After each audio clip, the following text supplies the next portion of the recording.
Good evening, everybody. Welcome to the Warrant Committee, March 1st, 2023. Madam Secretary, would you please take the attendance for us? Yes. Today we have Kristen, Stephen Rhines, Allison, Lori, Steve Geiser, Tom, Judy, Jay, JJ, Amanda, O'Henny, Emily, and Dave. Thank you. We have a quorum. I call the meeting to order. The first item of business that we have tonight is a proposed budget for the Council on Aging. Would you ladies please come on up and let us hear what you have. Thank you.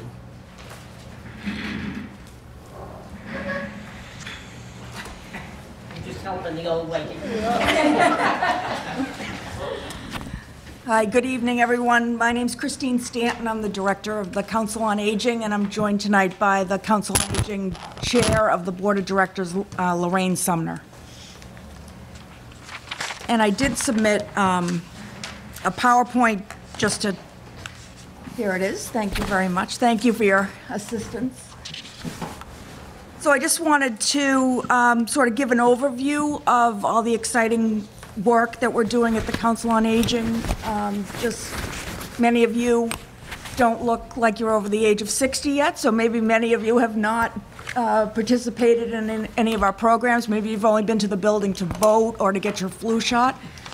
So this picture of the parking lot is a typical day at the COA. We are at capacity on most days, which we're a bustling place to be. A lot of people say, you know, we're their country club, and they're thrilled that they have a place to go in town, that they feel comfortable and safe and enjoy socializing with others. Next slide, please. So just some numbers, just to familiarize yourself. So I have the census figures here from 2010 to 2020. And total town population only increased 6% in those 10 years. But as you can see, the number of adults age 60 plus increased 45%. So there are 8,300 adults over the age of 60 in the town. And that puts Milton number 59 out of the 351 cities and towns with the amount of elders or seniors, older adults that we have. So the Council on Aging is servicing that many more people in the last 10 years. And according to AARP, nearly 90% of adults over the age of 65 want to age in place. So that means that's adding to demand on our services. So even if somebody downsizes from a single-family home in town and moves to a home inc or a Fuller Village, they're still utilizing the services of the Council on Aging. So I'm fairly new in the position. I started in December of 2019, and we had 838 names in our database. And as of yesterday, February 28th, we have 2,700, and averaging 47 new members a month. And that takes a lot of time and administrative hours to give those people tours, familiarize themselves with the activities that we have, to sign them up, get them in our database, and all that goes on with that. Next slide, please. So there's 3 pillars of the Council on Aging that I like to tell people what we're all about. The first one is outreach. So there is an outreach coordinator, full-time, and a part-time outreach worker. And a lot of people just see the gorgeous building that we have and think about coming up and taking an exercise class or have a cup of coffee with people. But the amount of calls that we get on a daily basis from people looking for help is really something. And I don't think a lot of people realize that we have that many people in town over the age of 60 looking for assistance. And for many people, we're the first line that they say, everyone says, call the Council on Aging, they'll help you. So we get calls from adult children, say, Mom has Alzheimer's, dementia, we can't take care of her anymore in the home. What do you suggest we do? We get calls, referral, if we go to referral requests, we get everything from, I need a plumber, I need an electrician, I need a roofer, I need a house cleaner, well, all kinds of things like that. Home health care, like I mentioned, a caregiver to come into the home and care for an aging parent or for a spouse. Housing assistance, we get many, many calls looking for housing. And as you know, there's very few options in town for seniors to go to, but we do help where we can. Social services would be referring people to social elder services, which is the aging services access point, which Milton falls under. So they would do protective services, things like that, hoarding cases. Insurance assistance, so assistance with Medicare, insurance, long-term care, transportation intakes and referrals. We're getting many calls, and I'll touch on that later, for people needing transportation, mainly for medical appointments.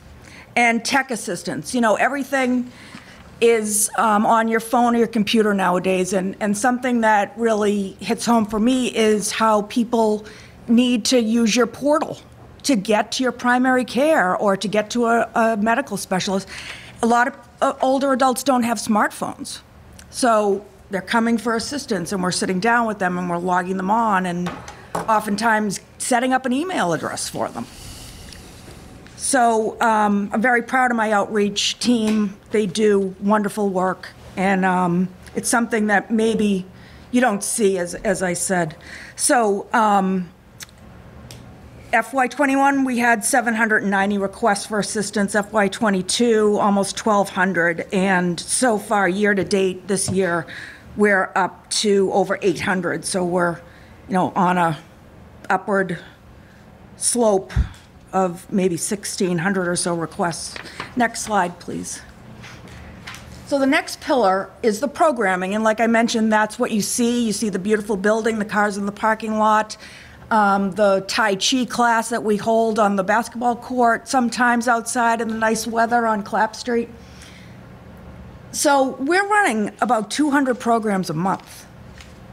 So you can see we're up 200% in the amount of people participating in the programs. Our sign-ins, which are individual people signing in, saying, I'm here for yoga. They might come to the center and be here for yoga at 8:30, have a cup of coffee with someone after the class, and then go to a music class in the afternoon. So we encourage people to stay and spend the day, and it's a wonderful hub of activity. We have 25 instructors, exercise, painting instructors, different program instructors. And then we have additional presenters like authors, florists, guest speakers, nutritionists, and medical professionals.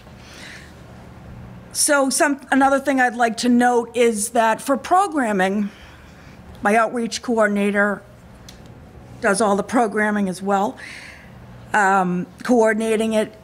She does a fabulous job. We are building programming for people in a 40-year age span.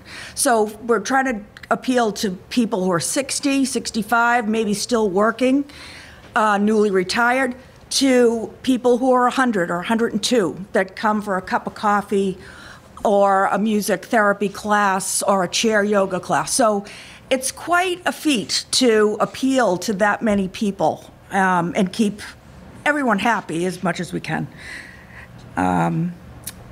So you can see some of the programs that we offer.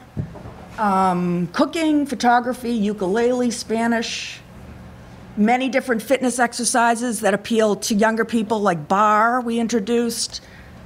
We have a very vibrant pickleball group. Health education, we have a diabetes 8-week session for those who are newly diagnosed and how to manage it. Dementia friends, which is an initiative to introduce people who may not be around anyone with dementia and how to deal with those people. Off-site excursions, we go to the MFA, Newport, the King Tut Immersive Exhibit. Recreation and entertainment, a lot of card groups, mahjong, very active. We have an active knitting group, social activities, special groups like knitting book club and ukulele studio, and wellness. We provide manicures, massage, and reflexology appointments. Next slide, please. And the third pillar is transportation. This is something else that you may see our vans. We have 6 vehicles currently. It's an aging fleet of vehicles. Our transportation is way up, 146% increase year over year. When I started, my goal was to really expand the transportation program because I understand how difficult it is for people who live alone, have no family in the area, maybe are going to an eye specialist where you can't drive. You need a ride. So we have people who use us once a year for an eye doctor and people who use us multiple times a week for medical appointments, physical therapy. So we provide individualized medical transport, and we do go into downtown Boston. We go to South Shore Hospital, and Dana-Farber is now in Weymouth. And so Weymouth, Quincy, Dedham, and Boston, really. We're doing many, many rides into Boston for specialists. And then we also provide grocery shopping twice a week. Our vans go to Roach Brothers in Westwood on Tuesday and Stop and Shop in North Quincy on Thursday. And it's a very needed service for people who no longer drive. So, next slide, please.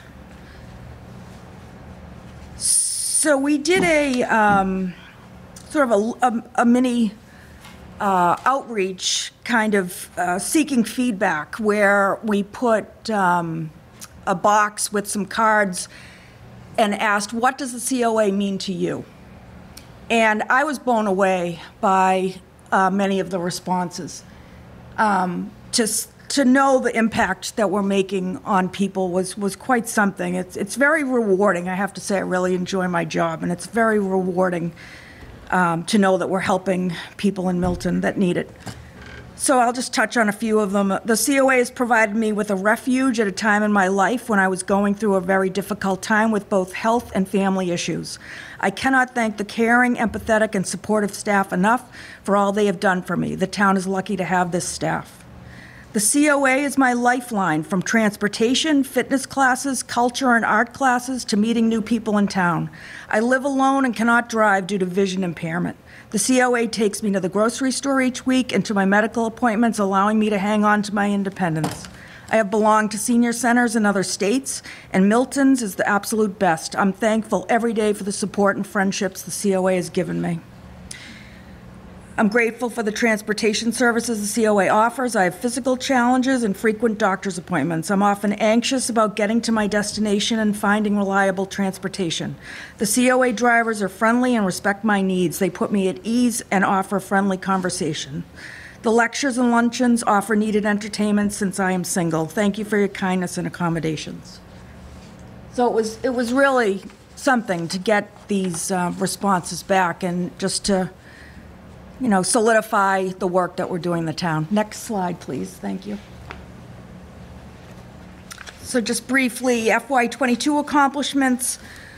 We really expanded our communication and marketing. We redesigned the newsletter. We actually held a contest that we put the word out seeking Milton artists to submit their artwork. And so we chose 24 pieces of art which are adorning the cover of our newsletter beginning the end of last year into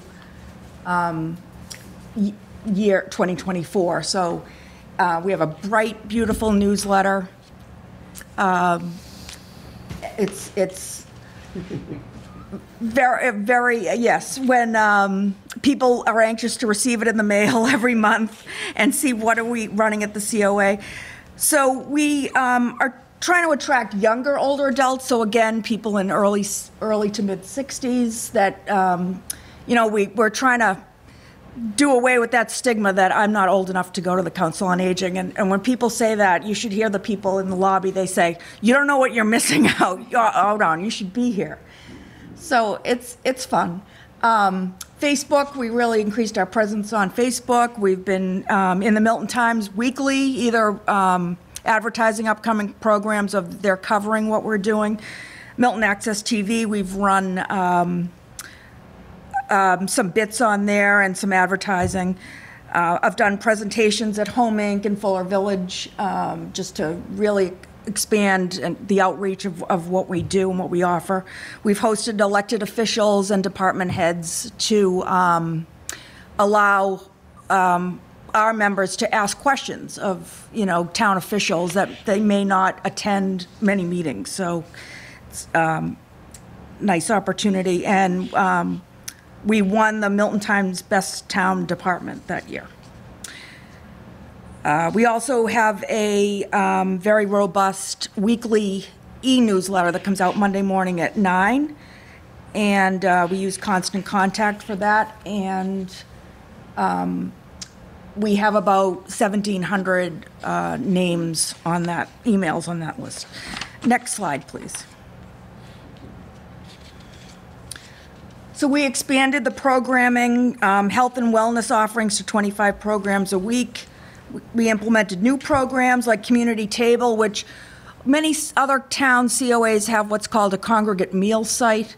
The congregate meal site in Milton is at Unquity House. So we started what's called the Community Table, which is a luncheon for 20 to 25 people. We keep it small and intimate, and it's a 3-course meal prepared by a wonderful volunteer chef, and it's sells out right away every time we advertise it every month. But it's a wonderful way to socialize and have lunch with people that you may not know. Cup of Joe we instituted during COVID because we were able to have it outdoors because we have a beautiful patio, and now we have it every week. And it's coffee hour, and just if it's just a place to come and have coffee and talk. Bar class I mentioned, hiking and snowshoeing, line dancing, and I mentioned pickleball. And we've also introduced some evening programs. We've had a theater production with Riverside Theater Works. We've done Intro to Medicare for those turning 65. We have a walking group on Thursday evenings in the cemetery in the nice weather. And we participated in the Milton Moves program that the library had, and we shared our Tai Chi and line dancing instructors with them. Another thing we've tried to do is increase volunteers. When I started, there were very, very few volunteers, so we're trying to build that because that is a workforce, I'll say, in itself. And we've been fortunate that people are stepping forward to volunteer with administrative, with setting up and breaking down after our large events that we have a few times a month. So we're up to 25 steady volunteers. I'm sitting next to our number one volunteer here. And we're so fortunate to have their input and their help. Next slide, please. So this year we've been working on healthy aging, evidence-based programs, the diabetes 8-week workshop and an 8-week workshop on balance and how to prevent falls, where we ran a course called Deja Vu and Memory Training with a professor from Bridgewater State University, which was very well attended. We're trying to introduce therapeutic programming to address psychosocial needs, and that would be the coffee hour. We have a therapy dog that comes weekly and music therapy class. And we're trying to build partnerships with other town departments and organizations. We have a very good relationship with the health department. Fontbonne, Milton Public Schools, and we're working with Curry to try to get some of their professors to provide some lifelong learning opportunities. Next slide, please. We had a very successful fundraising event last October that is going to become an annual event. It's called the Fit for Life Walk, and it's a 3-mile route, a 1-mile route, or a walk around the parking lot. And we raised $15,000, and that was for the Friends of the Council on Aging. They're the fundraising group, and we're fortunate to have them. And it was a very successful event. It was great to see people of all ages participate, and we hope to only grow that in the future. We brought applications for food stamps, fuel assistance, and mass health in-house. We have a volunteer who comes monthly by appointment to help people fill out those applications. We participated, we got a grant from South Shore Elder Services to address food insecurity, and what we did with that is we bought a CSA share at Brookwood Farm, and we would get a weekly delivery of produce, fruits, and eggs, and we established a list of people who thought they could use it, and we would divvy it up, and our drivers would distribute it every week. And we purchased a new wheelchair-accessible van last year because the fleet is so aging, and we're getting more and more requests for, that's another thing, when a family member becomes wheelchair-bound, you can't really get them in a sedan or an SUV anymore. So besides calling MBTA the ride, we have wheelchair-accessible vehicles, and so we're getting more and more requests for that. Imitation is the sincerest form of flattery. Many neighboring towns are copying what we're doing. We're seeing it in their monthly newsletter, and my program outreach coordinator does a tremendous amount of work securing these presenters and programming, and I said, it's flattery. It's flattery. You were doing it. Our people are enjoying it.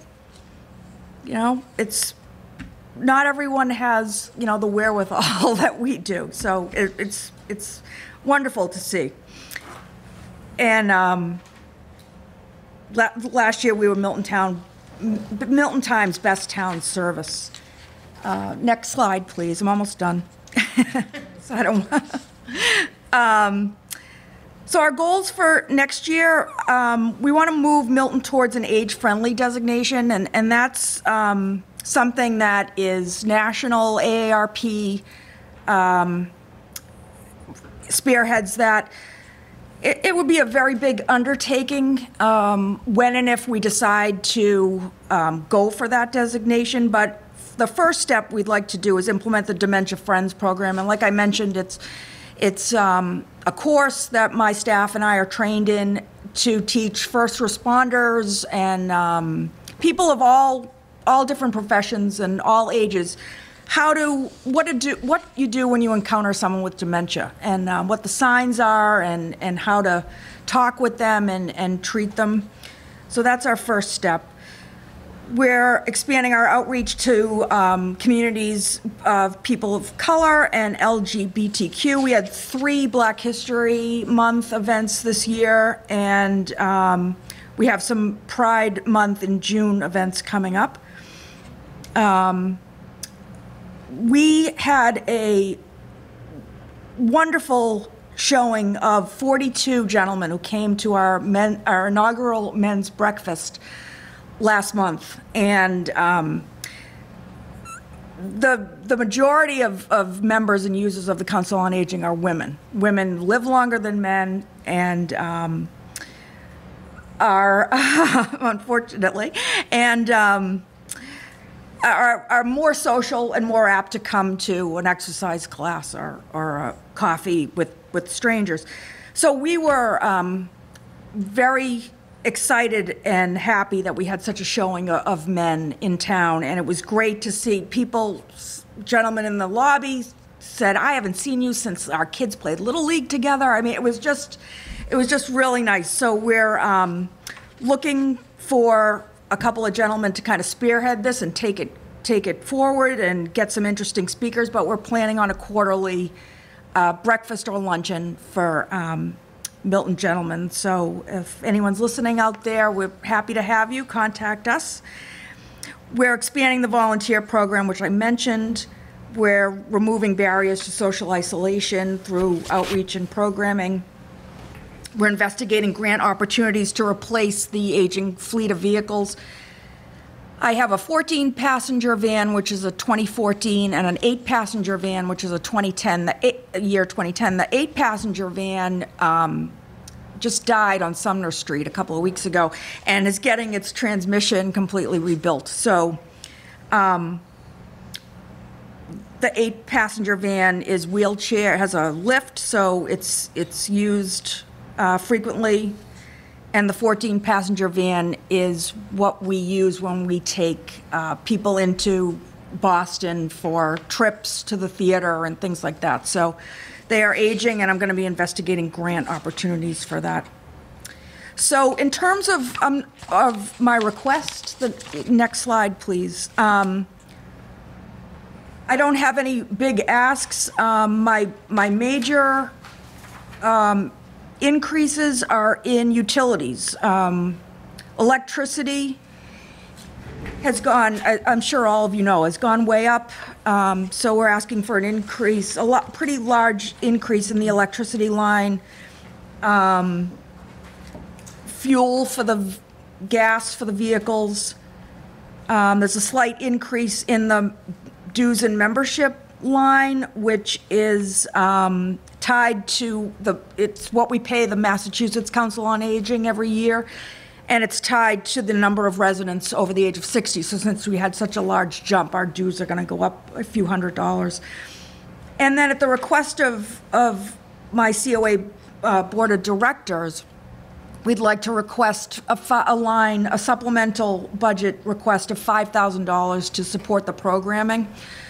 There is no programming line right now. Programmings are all funded by fees and donations.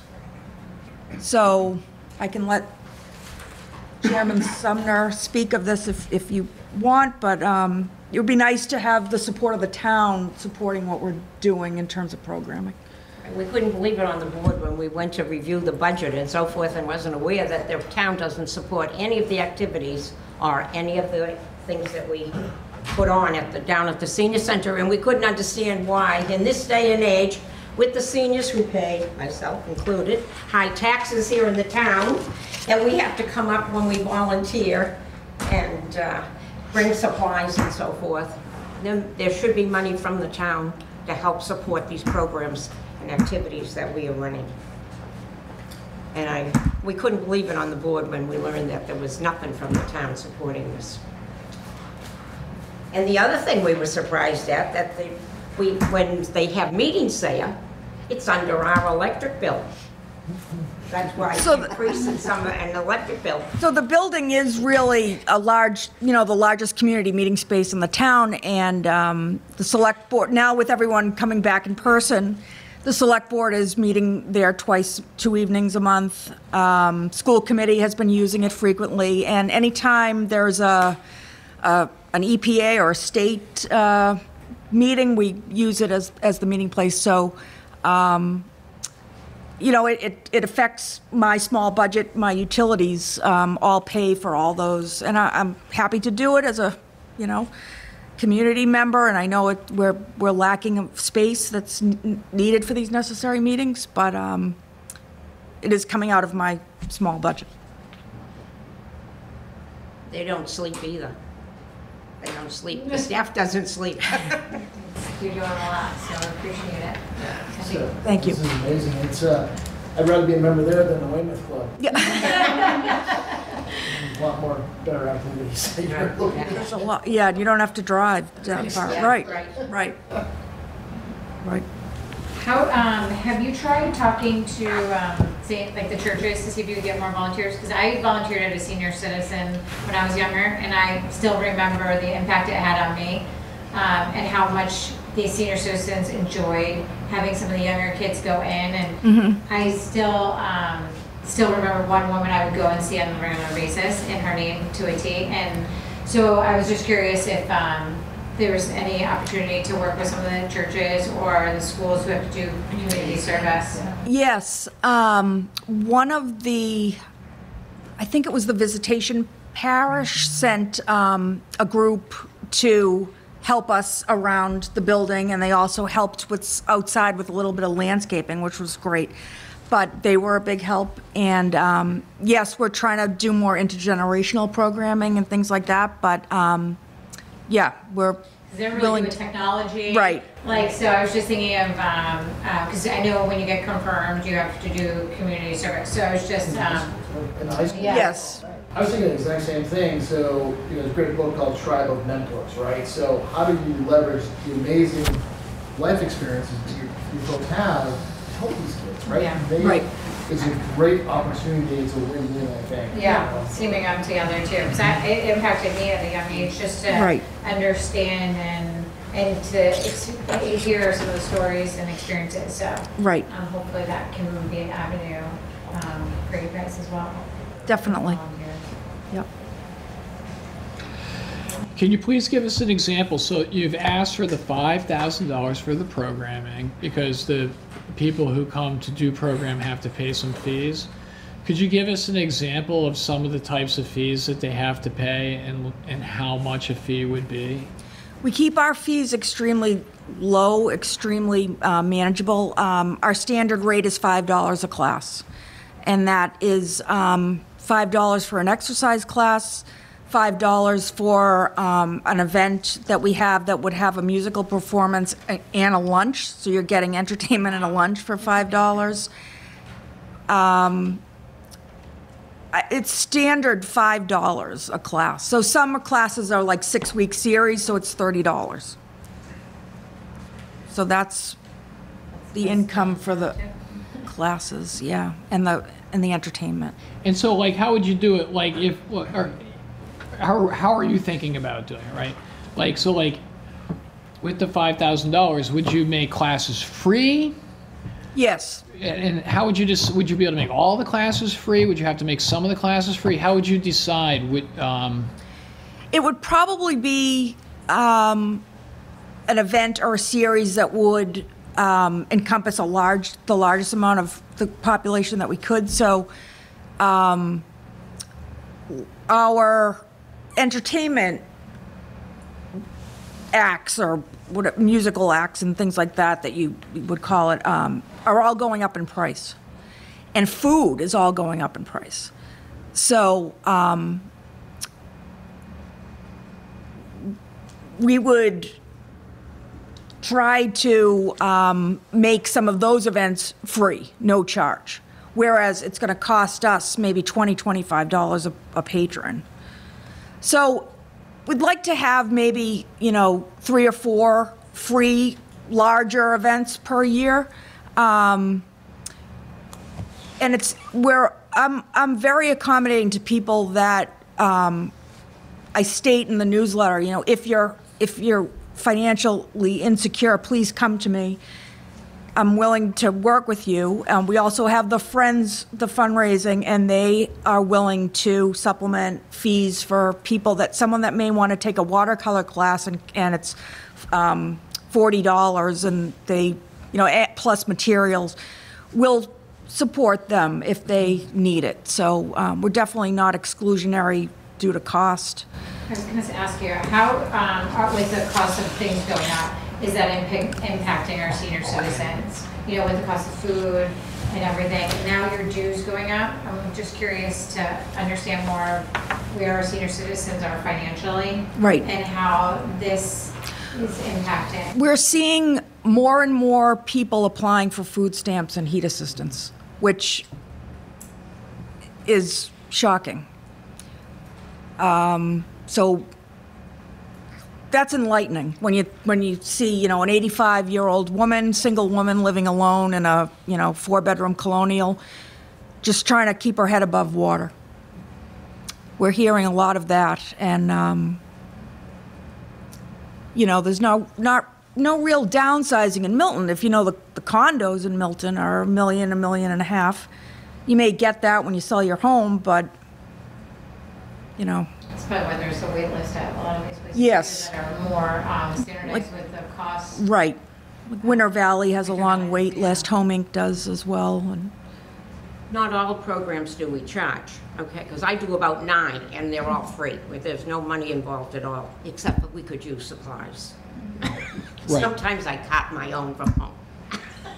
Have you ever, because we bring in supplies for the school, like I do, I'll send them to my kids. Have you done an outreach to see if people would be willing to, like, things that you need? Some people do. Some people find out their mother has passed away and bring in a mahjong set, which are expensive. They're like $79, and some of them have been donated, or they have been left in memory of somebody who passed that used to play mahjong with me. So that's how we've accumulated our 5 mahjong. That's all free, yeah. There are ways of doing it. I'm saying all my programs, there's no money involved. so we have not done outreach, I guess if people had like unused decks of cards and things like that. Or even just But- supply, like anything for but- you for like supplies and running, like some of your events, like paper goods. Like paper goods and Yeah. things, yeah. Yeah, just to see if maybe, because I feel like Milton's just such a great town, to your point, and you have built a great group of senior citizens there, so maybe when you put in something in the Milton Times or, Yep. you know, or on Facebook, a lot of people will do the food bank and Mattapan for. Right. So if you ever get like needing, you know, maybe something I post there would be great. Okay, You know, just as my Yes.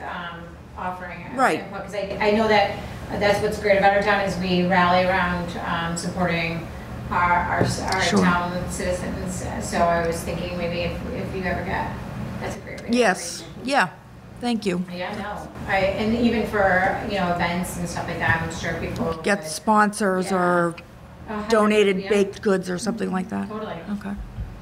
Thank you. Let's see. I am told that O'Henny has his hand up, and then Amanda has her hand up. O'Henny? And Jay, it's O'Henny, Jay, and then Amanda. O'Henny, Jay, and then Amanda. O'Henny?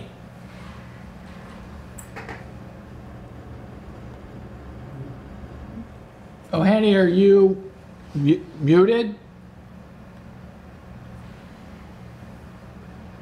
Right, we can maybe come back to him. We can come back to him. Jay, you are recognized. Yes, thank you. Particularly, I'm in the pickup line here. Jay Can Fun. you hear me? Can you hear me okay? O'Henny? No? You can't hear me? Oh, no, it's O'Henny. O'Henny, how are you? Oh, let me try that again. O'Henny, can you? O'Henny, unmute can you now? hear us?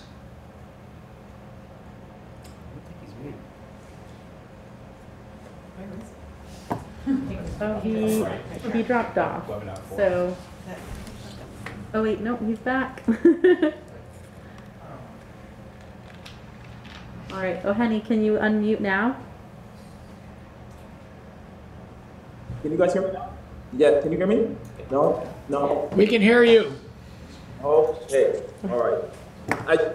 I just wanted to, I'm sorry, I have a weak signal here. I just wanted to say, thank you so much to the Council on Aging, the amazing work you do year after year. You ask for peanuts, and you do amazing work caring for every corner of this town. It's incredible. You know, Oh, Amazing technology. Yeah, I would. Wonderful. I believe you're as important as the schools. My question is relating to the vans and the transportation support, because that seems to be a key part of being able to serve everyone equitably in the town and get out. And you're asking for grants. If you don't get the grants, what will happen in terms of transportation? And would you ever, what other resources would be available to you to be able to support your transportation needs? thank you for your kind words too. Well, I did go in front of the Capital Committee last year and was not granted a vehicle. So I think with the condition of the two larger vehicles that I mentioned tonight, I would think very strongly of approaching capital again next year. But I certainly am going to investigate these grant opportunities that help. They're state grants specifically for mobility issues of disabled and elder. So this was new to me to learn. So I'm planning on vigorously investigating it.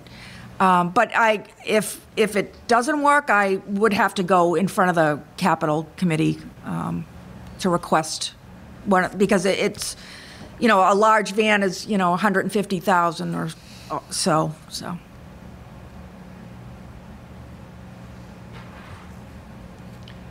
Thank you, O'Henny. Jay? Hello. My name is Jay Fundling. Thank you for coming tonight. I'll count myself as someone who did not realize all the great things the Council on Aging does until tonight. So I was very impressed with your presentation. When you're talking about financial assistance to seniors, I'd like to ask about something. The Warrant Committee is very involved with the town budget and the town taxes. And I know that the town has a program that lets seniors defer taxes until they either sell their home or pass away. And I know that program was actually improved in 2020, so about 2-3 years ago. I'm sure that the town financial people could tell us how many seniors are taking advantage of this, but can you tell us, do you discuss this program with seniors in town, and do they like it, do they not like it? Are they suspicious of it? If they're not taking advantage of it, what's your thoughts? What's the thoughts of the seniors in town on this program, if any? And I have a follow-up question too, but sorry. Okay, thank you. So that tax deferral program is run out of the assessor's office. So they don't come through me, so I actually don't have a good feel for who is applying for that. I do know, from what I'm aware of, that the income levels for that program are very low. So many people who are living in Milton do not qualify. Their income exceeds the limit to participate in that program. What does come through me and the Council on Aging is the Senior Tax Work-Off Program. So every year, I can take up to 25 older adults over the age of 60. That also has an income level, but it's reasonable. And the participants in that program can earn a $1,500 property tax credit by working 110 hours volunteering in various positions throughout town. The town hall greeters that greet you when you enter town hall, many of the positions are filled that way. We have volunteers in the schools, at the library, DPW. So we do have an active list of participants in that program. But in terms of your question, I don't know. I do not have a good handle on how many participants are in that tax deferral program, but that would be the assessor's office. That's fine. I'm sure we could get the numbers from the assessor's office. What I was hoping to hear from you is, you said you help people sign up for food stamps, sign up for other sort of financial help if they really need it. So I was hoping to get from you maybe like a subjective, when I discuss this with the seniors in town, they don't like it because of this, or they do like it and they all say they're going to sign up, or... The only feedback I've heard is that the income level is so low that it's moot. They can't apply because they have, their income is too high to participate in it. Okay, thank you. And if I could ask one other question, which is sort of on a different topic, but hopefully really quick. You talked about getting grants. Does the town have someone to help you write those grant applications, or are you doing it yourself? We're doing it in-house ourselves. As far as I know, there was talk about hiring someone who would assist town department heads in writing grants, and I don't believe that position was ever filled. I would advocate strongly that would be a wonderful thing to add to the to the town. It would assist departments across the board. We do what we can to learn about grants, investigate them, try to find volunteers to assist us in writing them. Our bandwidth, we're really at our brink in terms of the volume of people that are coming through our doors every day, and the 3 full-time and 1 part-time staff person that we have. We're straight out all day, but thank you. Yeah, that's, thank you. Thanks, Jay. Amanda, you have your hand up. I do. I have to echo what everyone else has said and just applaud you guys for the work that you do. I similarly had no idea of, everything that the Council on Aging does, so thank you. I had a question, and you might have answered it, but I have really bad Wi-Fi apparently, and I froze. For people who are using the transportation, is there a cost associated with that? How does that piece work? So what we do is we make available our transportation to anyone over the age of 60, resident of Milton who needs it. What we have implemented is a suggested donation. So for rides within the town of Milton, we charge $4 round trip. For rides to neighboring towns such as Quincy, Weymouth, Dedham, Canton, we charge $8 round trip. And for rides to downtown Boston, we charge $15 round trip. And bargain so around. It's a bargain, and it's optional. So not everyone contributes. And so how would you budget for that? Because you wouldn't really, I guess you could look at year-over-year numbers of how many trips are being taken. And again, it's excuse me, it's voluntary to pay for it, but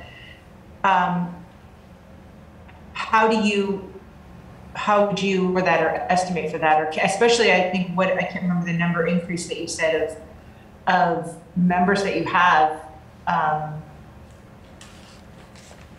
How do you manage that, and how do you estimate for how many people you would be transporting each year, or can't you? Well, it's growing, like I said, and so for the budgeting of it, I have 6 part-time and 1 full-time van driver, and it sounds like a lot, but they're all wonderful Milton gentlemen, and currently, and some of them work 1 day a week, some of them work 2. They might be working part-time in another job. Those positions, except for the full-time driver, those positions are paid for out of a grant that I receive from the state every year, which is the Executive Office of Elder Affairs Formula Grant, and it is I get $12 per resident over the age of 60. So that's how they're compensated. The only other cost really is fuel, and I am asking for a slight increase in the fuel line. And then purchases of the vehicles. Like I said, I'm going to try to use a grant or go in front of capital. But there isn't really a budget per se. It's really staff and fuel.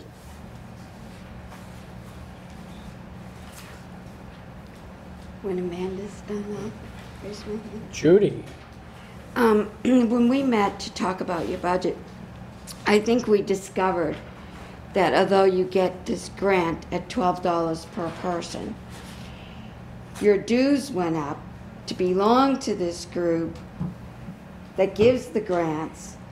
And so if your dues went up, your per person $12 actually comes down because you paid dues to get this money.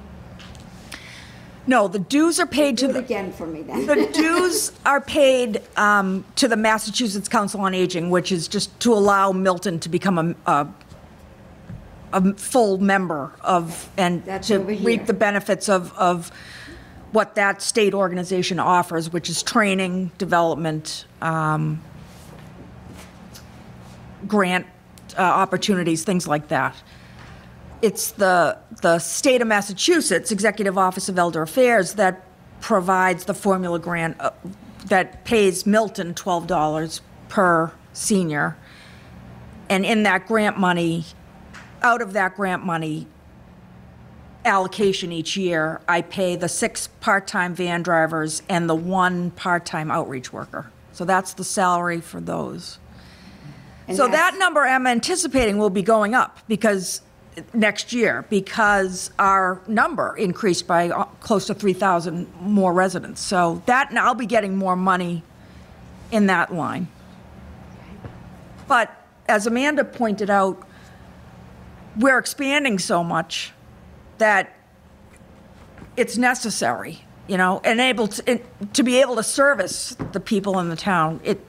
I'm glad we're getting compensated for having that many more seniors. Just a follow-up question, I'm just curious too on that. So, do you have to register the folks that are 60 or older, or does the state automatically get that from the census data? They get it from the census data. Okay.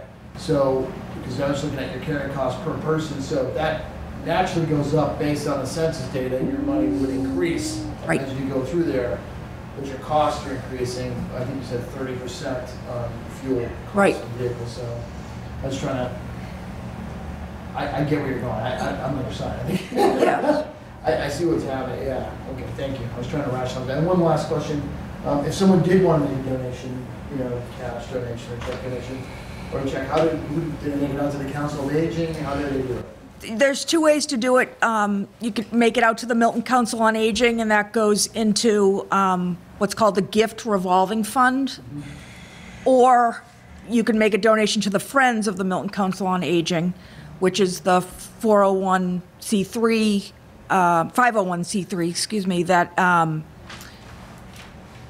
they're charged with fundraising for the Council on Aging. So we have bi-monthly meetings, and I can go to them and say, I'd like to have a presenter that costs $750. Would you mind sponsoring it? Things like that. So there's 2 ways to make donations, and they've been a wonderful support.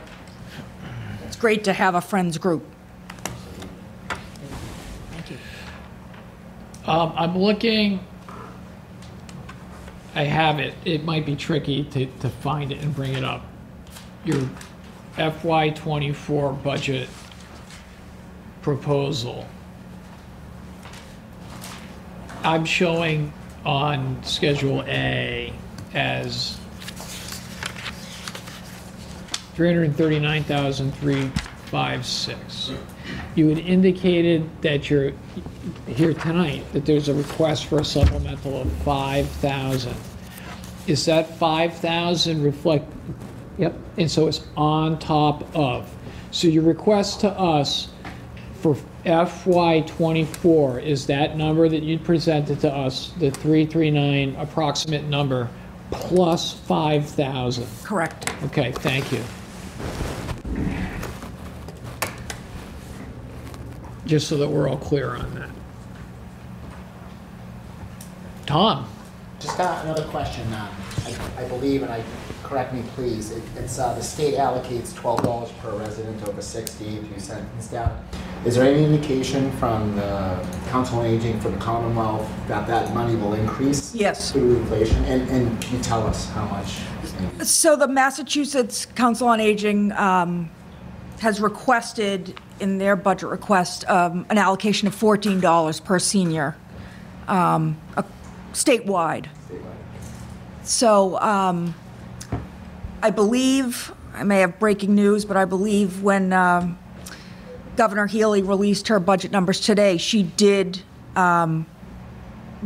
approve that $14. But I don't know if that will be approved by the, General Court. yes.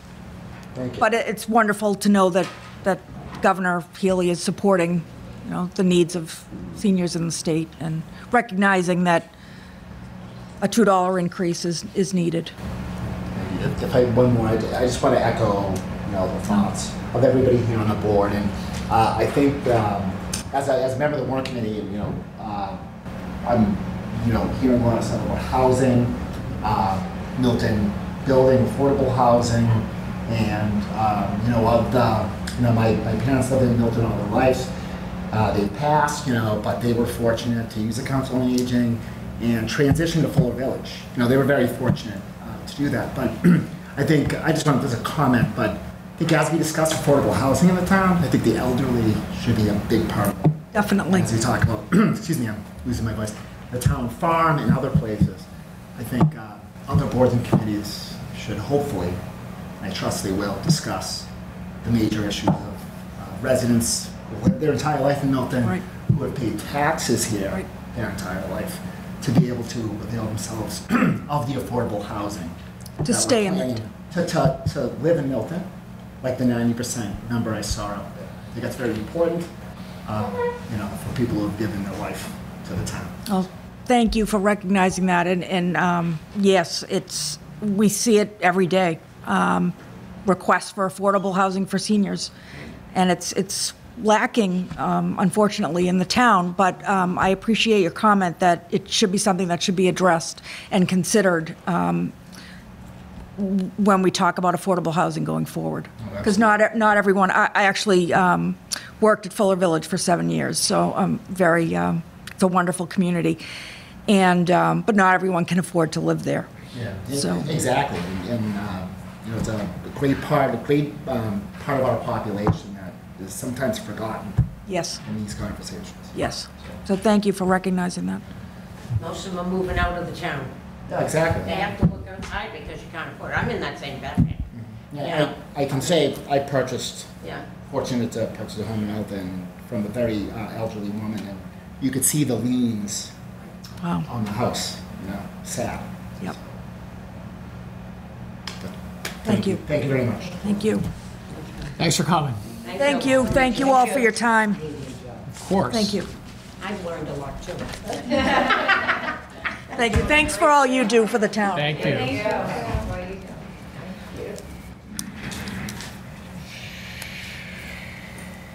I wouldn't go on vacation first.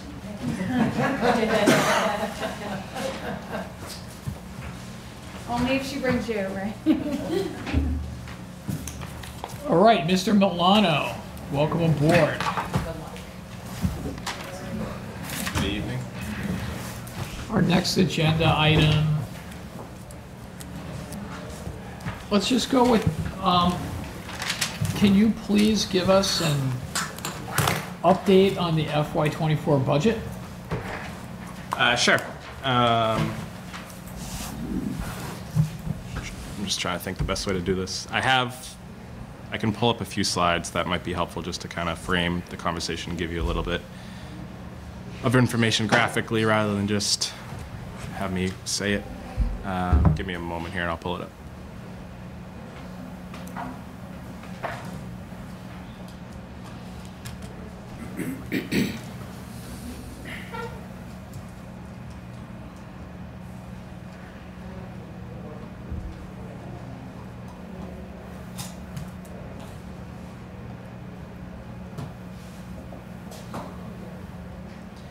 Okay.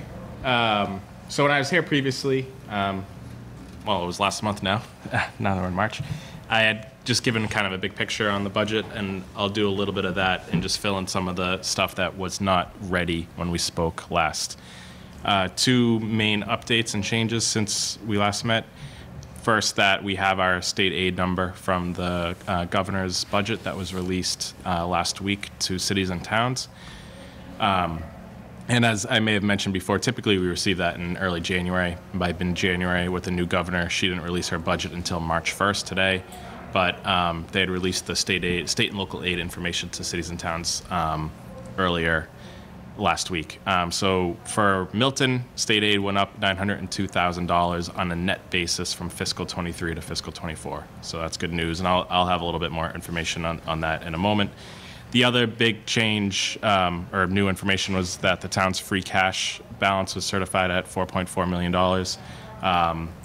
And that was certified on February 9th of 23. And again, I have some more information into kind of what went into that.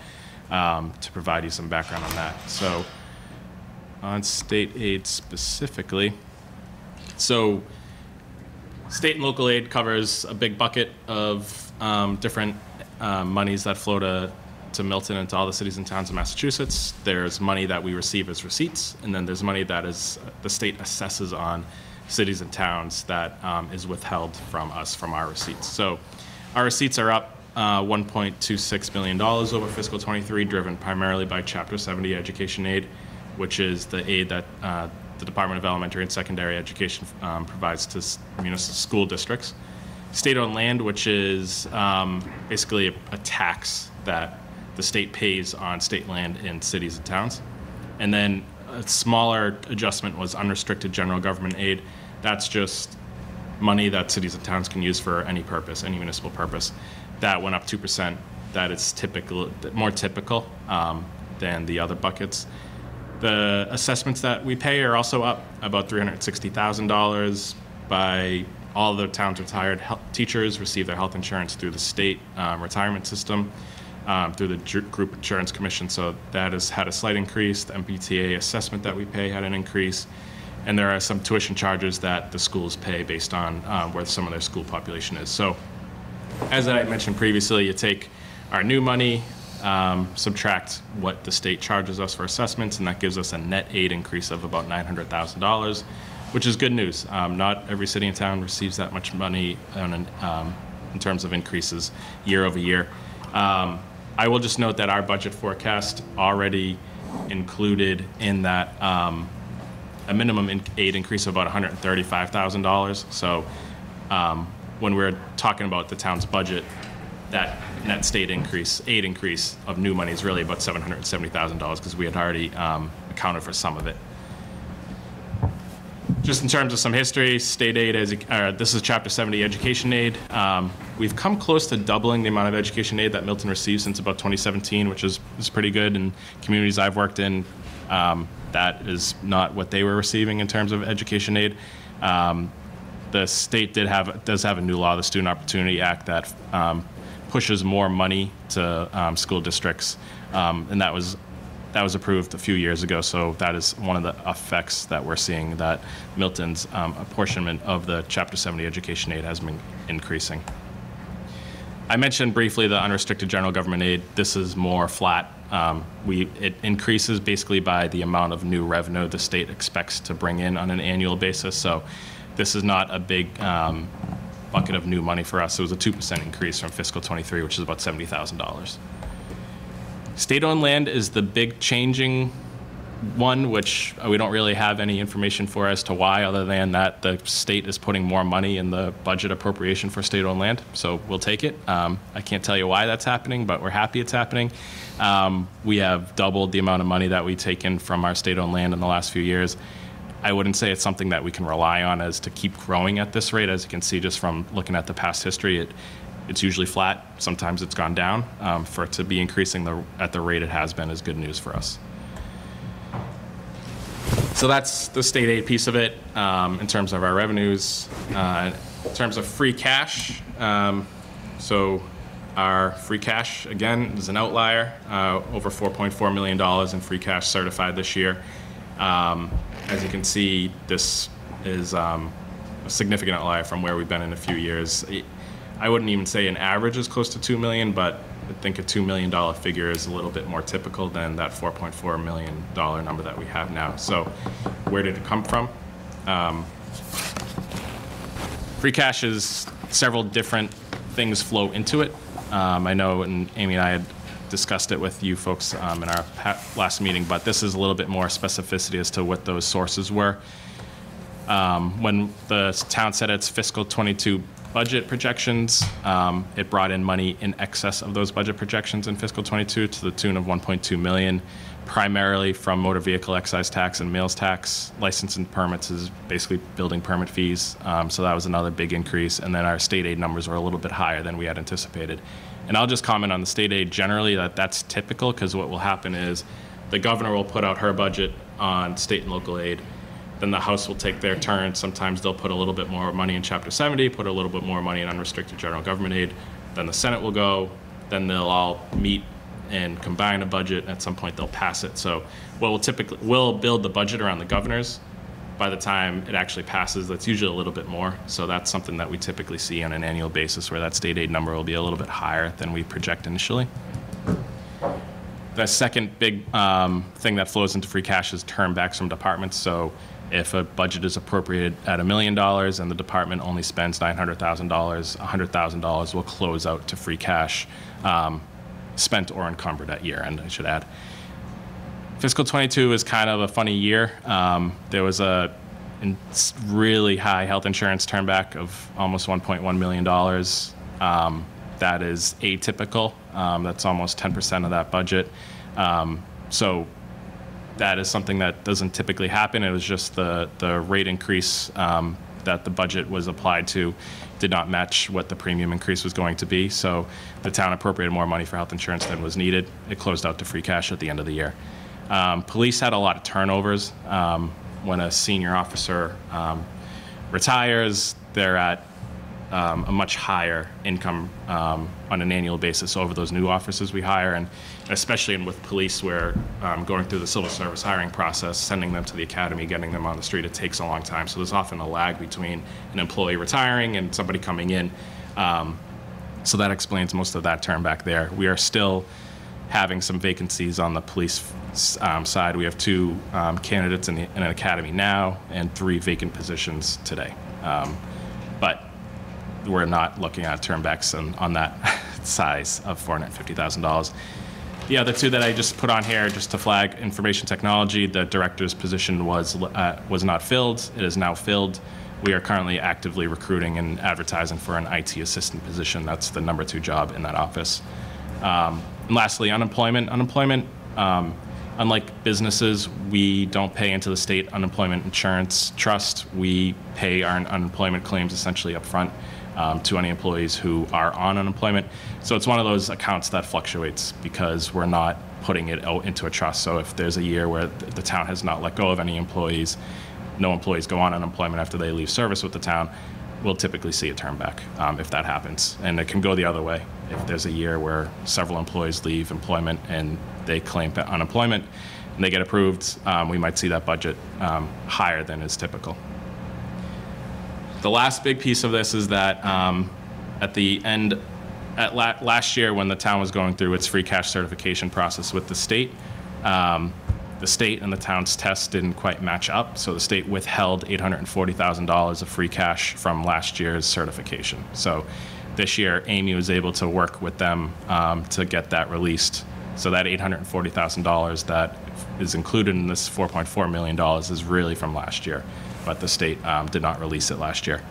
And then there are various other sources of about $300,000. So in terms of what is that $4.4 million, mostly departmental turnbacks, primarily due to health insurance. A big piece of it is budget projections. And then obviously what is truly a one-time revenue source is that free cash from last year that was released for fiscal 22 free cash certified amount. Went through that a little bit quickly. I just wanted to quickly point out that in terms of receipts and our revenues in excess of budget projections, we've been bringing those revenue projections up. In fiscal 22, they're still pretty low because of the ongoing uncertainty around COVID. When that budget was being set, the budget was about $8.5 million in local receipt revenues. The actual was closer to 9.6.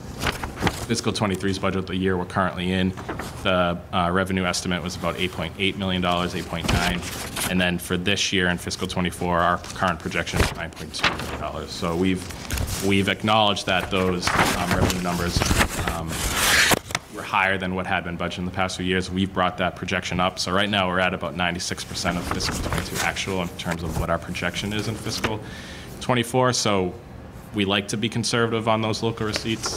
That's pretty much as high as we would push those projections right now. But I did want to address that since it's one of the components that plays a part in free cash. Sure.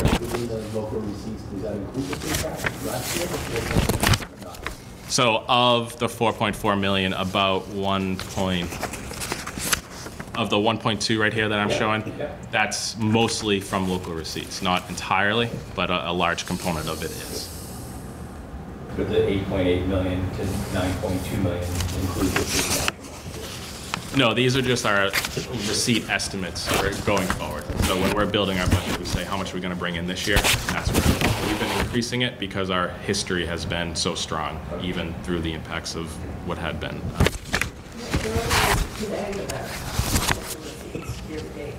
For fiscal 23. We're tracking. I'd say we're going to be probably in the ballpark that we were in fiscal 22. So that fiscal 23 number was still a little bit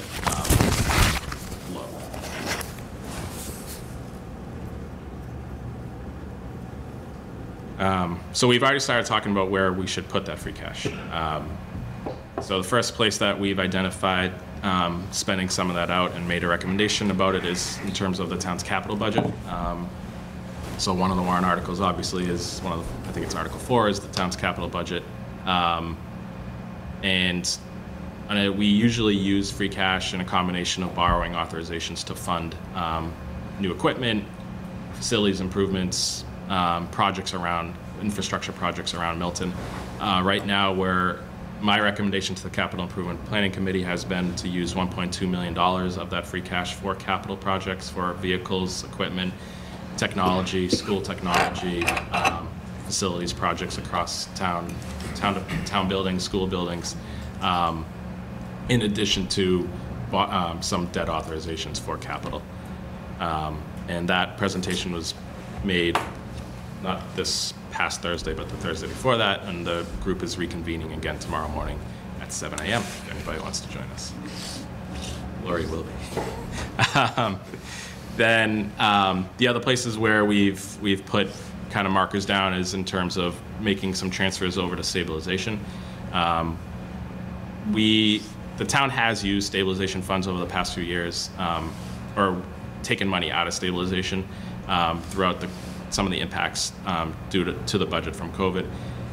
With the appropriation that was made into general stabilization in this year's budget of $1,050,000, that will replenish all the money that had been taken out. So we entered into pre-COVID era, money was taken out, now money's been replenished, now we're back where we were in terms of pre-COVID.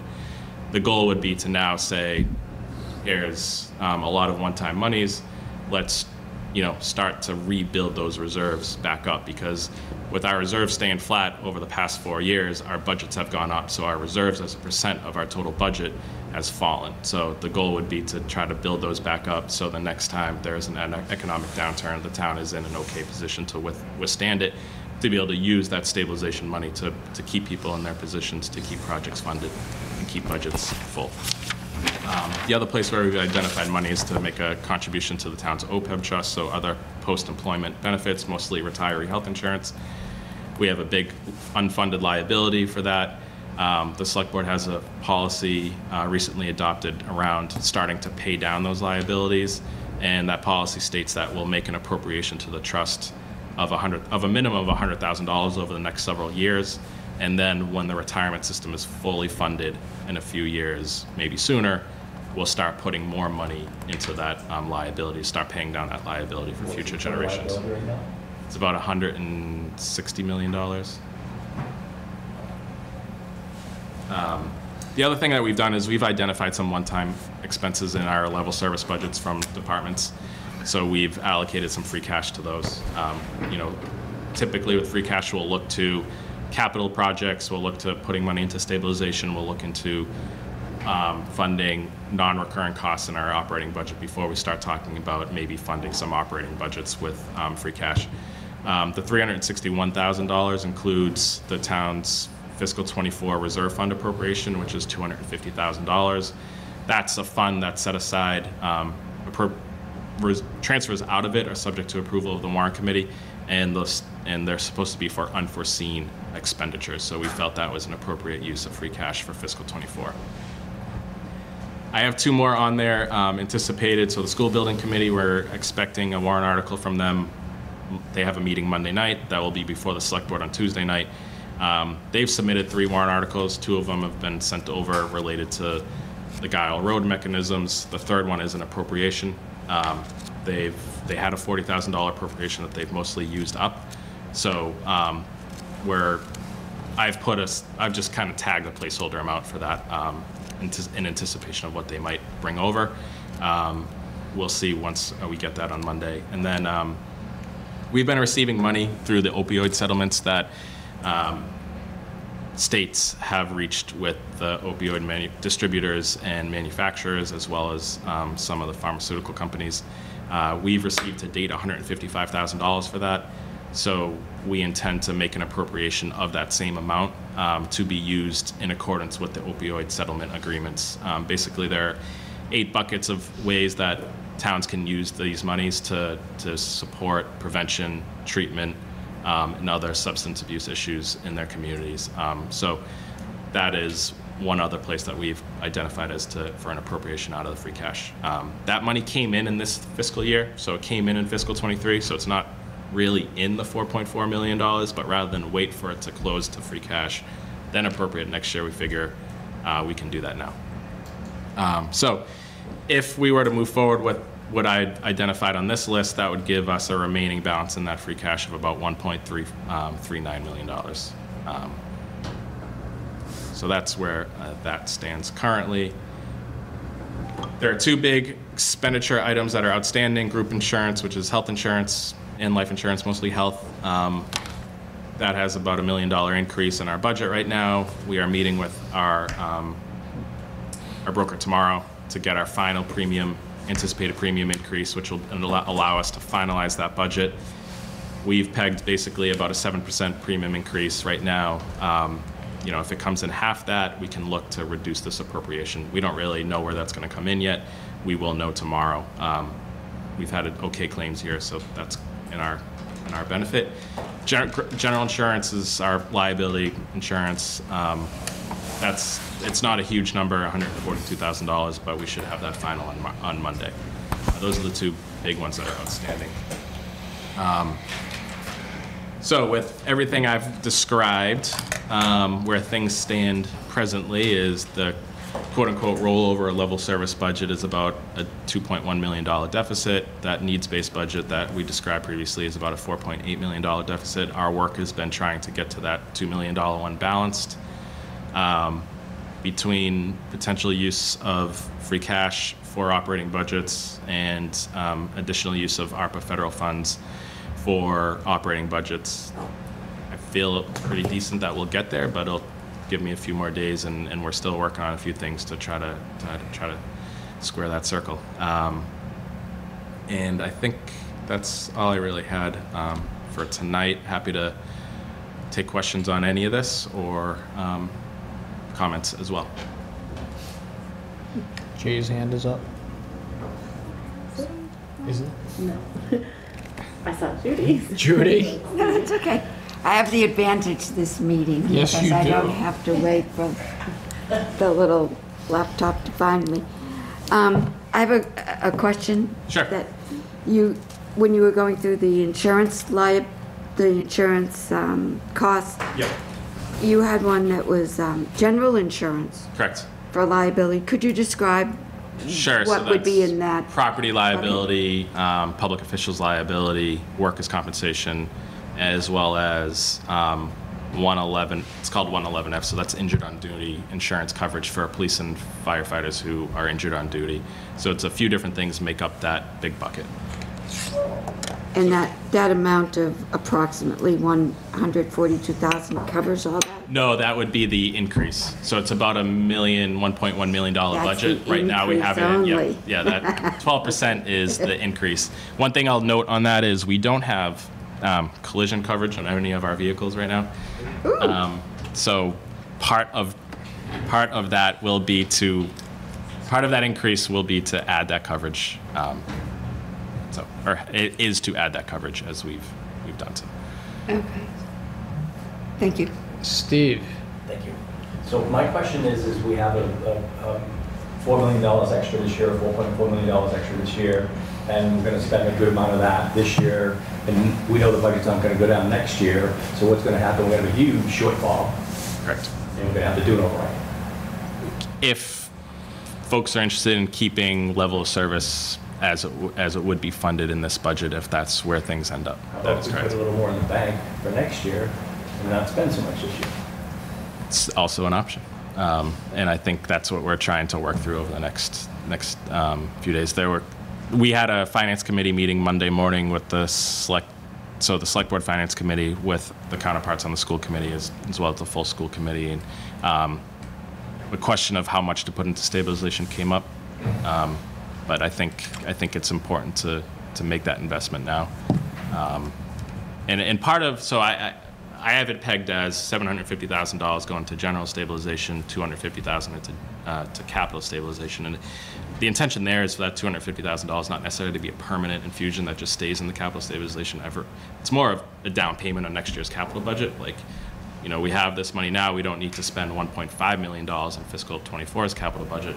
Let's set aside a starter amount for fiscal 25's capital budget because, you know, everybody in town benefits from that capital budget.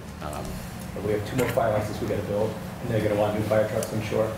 Just a huge amount of outlay in front of us. And there's an engine included in this year's capital borrowing authorization to replace. They replace the engines on every 5 years. One gets replaced, and this one is up now.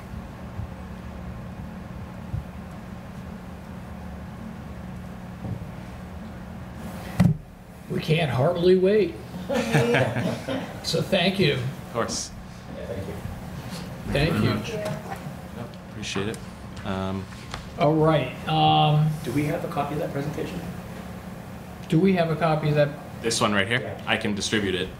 I can I'll distribute it. I'll put it in the shared folder, and then we can also send it out. I don't.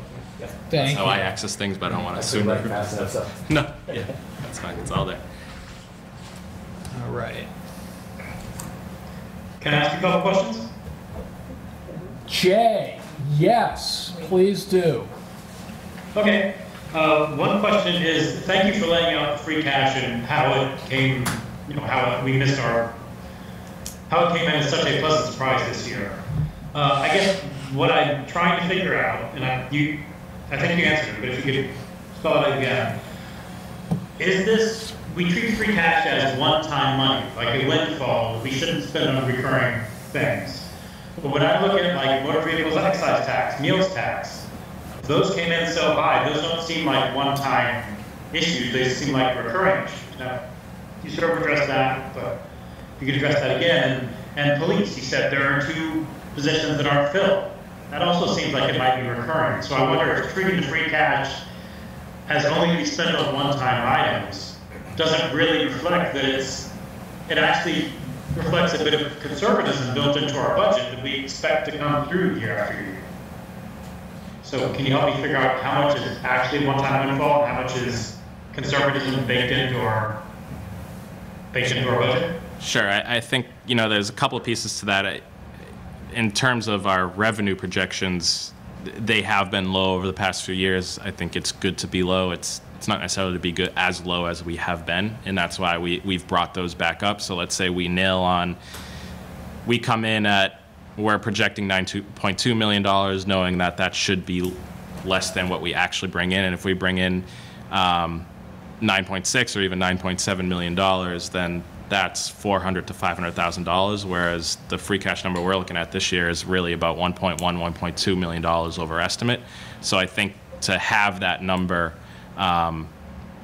is probably more accurate in terms of where we want to be in being off from our revenue projections. So if you want to say, yeah, that $500,000, that is the delta between our estimate and our actual is recurring, sure, but we be conservative for we try to be. That was tough grammar.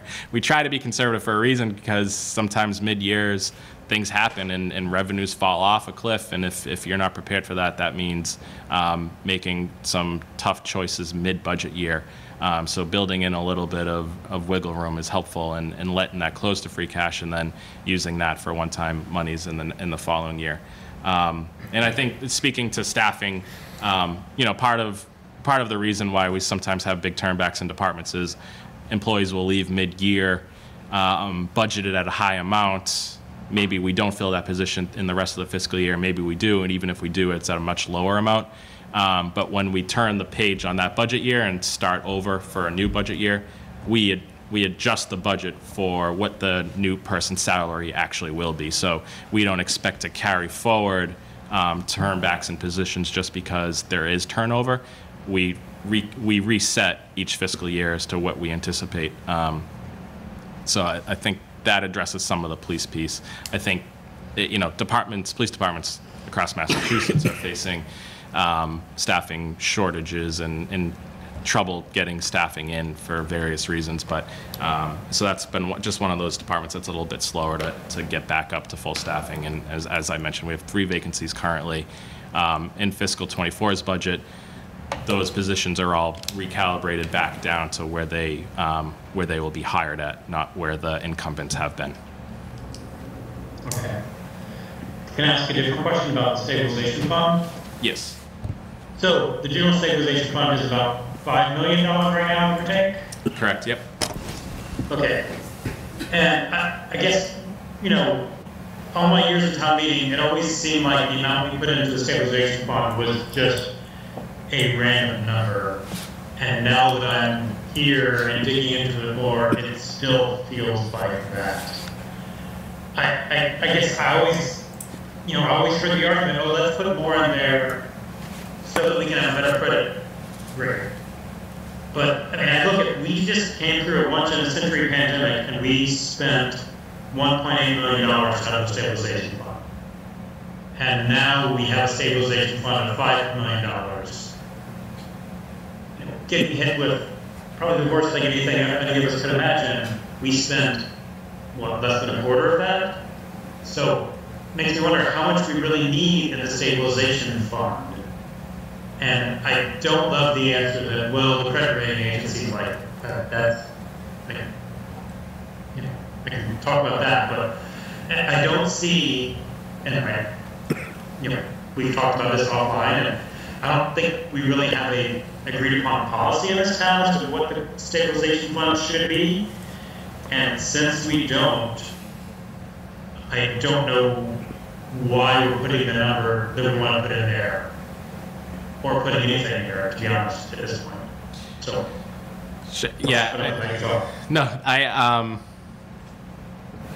I don't necessarily disagree in terms of we should look at our stabilization funds because ratings agencies want us to. I think that should be one of the many factors we look at. I think the more relevant comparison is to what happened back in 2008 and 2009 with the financial crisis, where mid-year the state stopped sending state aid to cities and towns and reduced those mid-year. And towns had to adjust their budgets mid-year because there was such a drastic shortfall in revenues. There was money flowing to cities and towns at that point that helped get through that, but not on any scale compared to the COVID experience. I mean, the amount of money, federal money that flowed to municipalities through states in the COVID experience was, I don't even know the right word to use for it. It was just very much out of whack with what had been kind of historical norm. And I don't know if the politics of where we're at right now, we would expect to see that level of assistance from the federal government if we got to that. So I wouldn't want to rely on, we just went through a pandemic and the federal government stepped up, so we don't need to worry about our stabilization as much anymore. So I think that's just kind of an outlier. So I think we did well to get through COVID, but I think the reason we used $1.8 million from stabilization and were able to put it back is because we had a lot of support from other sources. So, looking at Milton, we want to have some money set aside for our services. Right now, the financial policy that's technically on the books is a goal of 5% in reserve, in stabilization rather. We're currently below that. This would bring us a bit above that. I'd say a 5% goal is probably a little low. So, what should a goal be? I think that's a financial policy that we need to take a look at. But when we have an unexpected free cash certified number of $4.4 million, that is a historical anomaly. Let's put more money in the capital budget, what we're doing. Let's put some money in stabilization, which is what we're doing. And let's sure, let's use some of that free cash on the operating budget. But I think those three things should go together. I have a question. How frequently, oh, sorry. Jay, are you done? Sorry about that, Jay. I mean, I might want to talk about stabilization a bit more, but I don't, yeah, let somebody else talk. I just had a question on how often the budget's updated per each department, and who is that submitted to?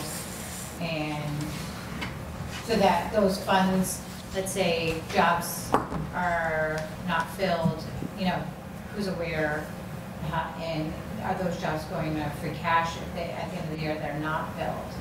So, I guess that's a few questions. yeah, no, I think what we typically see is, what you'll typically see is there are smaller turnbacks from each department on a regular basis because that turnover will happen.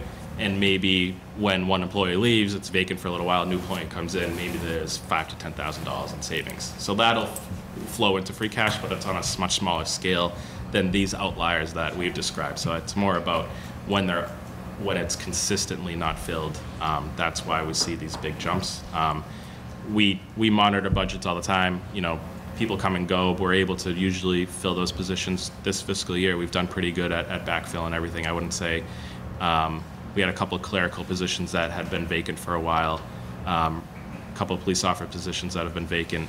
So for the most part, we're doing okay on filling positions that people have left. And where there is turnover and there are savings, that'll flow to next year's free cash. So it will come in on.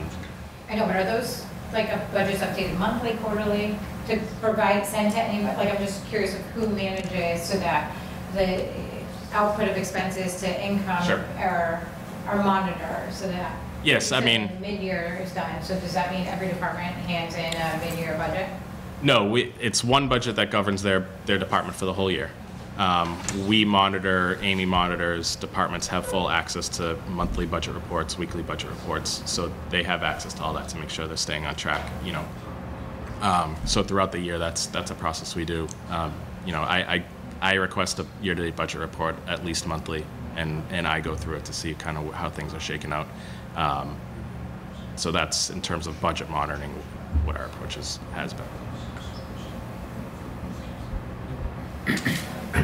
Jay, do you want to continue to discuss the stabilization fund? No,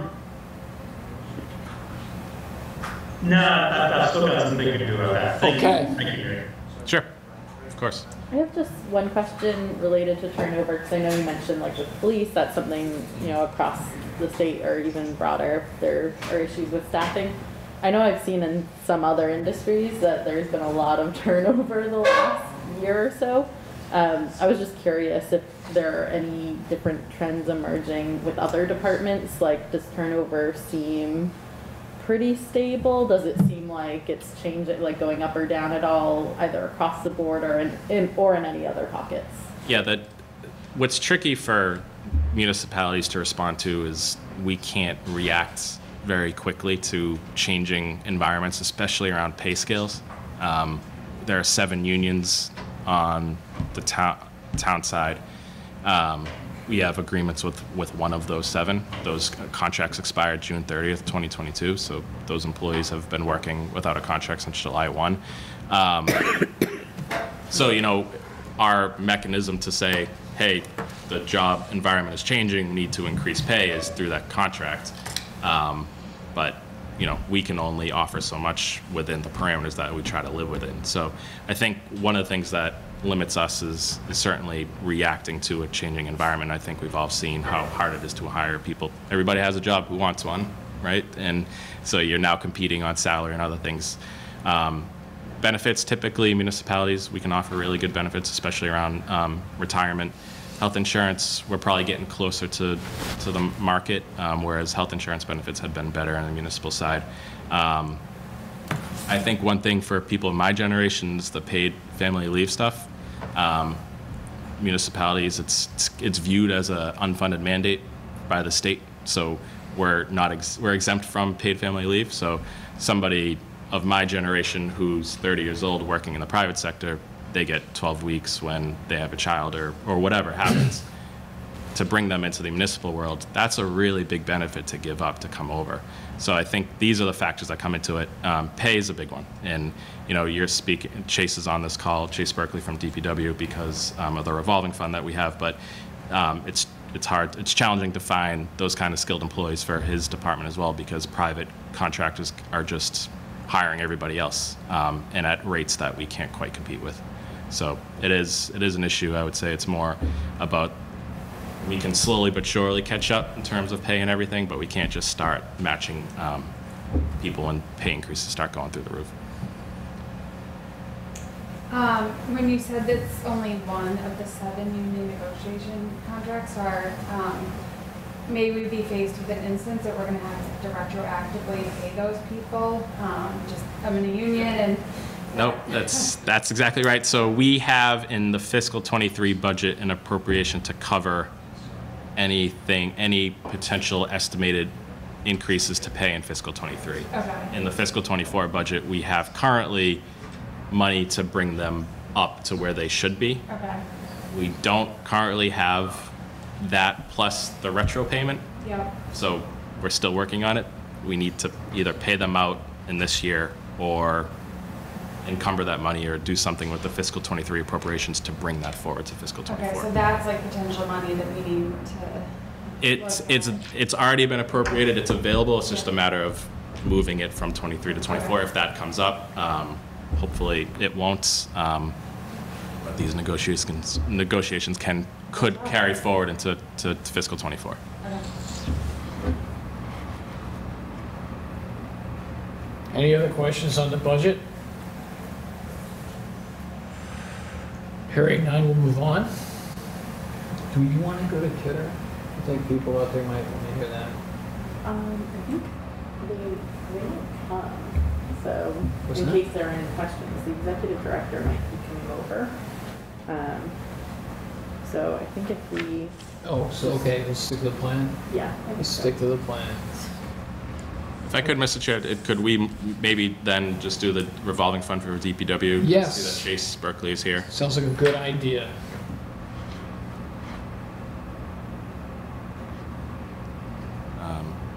So just in terms of big picture background, and Chase is coming over as a panelist now, we have a number of revolving funds on the books. Revolving funds now have to be created by a vote of town meeting to be established. Nick, not to cut you off, could you please describe for us what is a revolving sure. fund? Yes, I do. How does that work? Yeah. What does it mean? Sure. Thank So you. we have a variety of revolving funds on the book. Basically, they are set up for to collect monies that come in, specific fees typically, or other revenues to be held to then can be spent on a certain purpose. So we have a revolving fund. There's a Parks and Recreation revolving fund, obviously, that takes in all camp fees and then helps to pay for employees and maintenance and in camps and programs. We have other revolving funds on the books for the library when they rent out their space and they charge a fee. They get a fee in, and then they can use that on maintenance of the library. So there's several like that. Some for setup for lease payments where we've leased town facilities. Those lease payments will come in. They can go out usually to maintenance of that building. In this case, we have a warrant article to create a new revolving fund for the Department of Public Works to collect monies that we've already we do collect, but there's one change, so I'll let Chase take it from there in terms of what we're looking to do for this specific one. Thank you. Good evening, Mr. Chair and members. Thank you for your time tonight. So yes, so the DPW is requesting to create this revolving fund, essentially to create a mechanism for us to accept payment, primarily from the gas company, but actually from any project, to do paving work on behalf of that applicant. So just a little background. So when someone wants to occupy or dig up a town way, they have to get a permit with the DPW, and we have a schedule of fees. And in that schedule, they require to pay an application fee and an inspection fee, and then several other fees that relate to the enterprise fund. So if you're putting in a water service, you need to pay a fee for the water, similar with sewer or stormwater. But The fees we're talking about for this revolving fund are just for right-of-way occupation and excavation. So that's essentially the gas company is the biggest permit puller in town. And in our discussions with them, the amount of work they've done over the past few years, there's a mutual interest to take their money and have the town pay with it because we can get a better price for paving than they can. And one of the frustrations we have from residents across town is after the gas company works on the street that the town doesn't have any intention of paving. You'll either get a new trench or half of a new street. And the residents that live in that area have to live with the detours and all the upset and noise and the invasive nature of construction. And then at the end of the day, they get half a new street and it just feels a little unfair. So what we'd like to do is create a mechanism for the town to accept money from the gas company or a large developer, say, and put that into an account with the town and then use that money to pave the street itself and do a better job and a more complete job. And it's been done in the past in case-by-case times as in the form of a gift. So the gas company has actually gifted money to the town, which the select board can accept. But given the amount of work that's been going on over the last few years, and especially since all the explosions that happened several years back in North Andover and Lawrence, they've really ramped up the amount of gas mains they're replacing. So we just thought it prudent to set up an actual system and a mechanism to be able to do this recurrently while that's going on.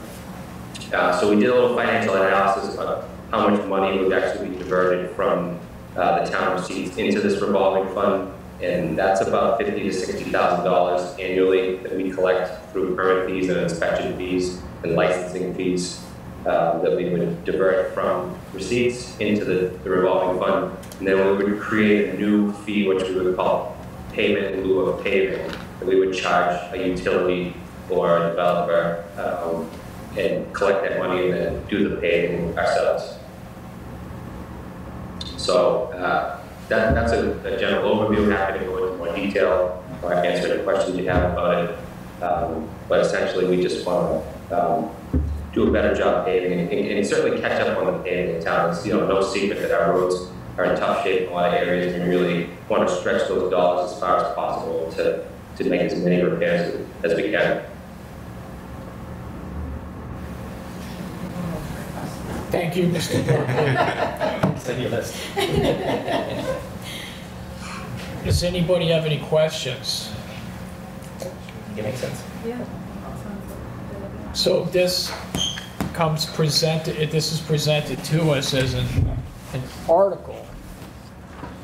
The article being, I see Jay's hand up. I'm sorry? I just see Jay's. Jay, you have your hand up. Yeah. Hi, Chase. Full disclosure, I work for Eversource, which is not the gas company in town, but does gas other places. So what you're saying is, so we put the gas company payments in here, but also other fees? What are those fees, those other fees that we're going to put in here, what are they going to now?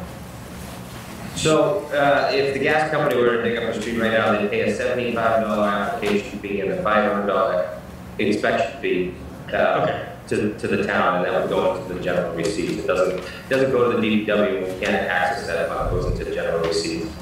Okay, so this will lead to less money going to the town general fund, and it will go into this street paving fund, right? Yes, and that was that $50,000 to $60,000 figure I gave you. Okay, thank you. And so is the idea that instead of the gas company doing a halfway job, again, not the company I work for, but the other one, right. Instead of them doing sort of a halfway job, we would then go and do the full job and it would look better, right? Yep, certainly to create that ability. So we do a lot of coordination with all the utility companies and try to align our paving program with their work, and a lot of times ask them to come in before we pave the street. But there are some cases where utility companies want to work on streets we just have no plans on. And in our discussions with them and seeing what they pay versus what we pay, we can pretty much almost always pave the whole street for what it costs them to just repair their trench. That's exactly what I was going to ask. I was going to ask if our paving the whole street would cost a lot more than paving half the street, but thank you.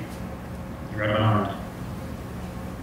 Okay, thanks. And so getting back to what is a revolving fund? So the idea of putting a revolving fund is just so that the select board and the warrant committee don't take this money and spend it on other things. We're restricted to spending on what we're supposed to spend it on, which is repaving the street. Is that?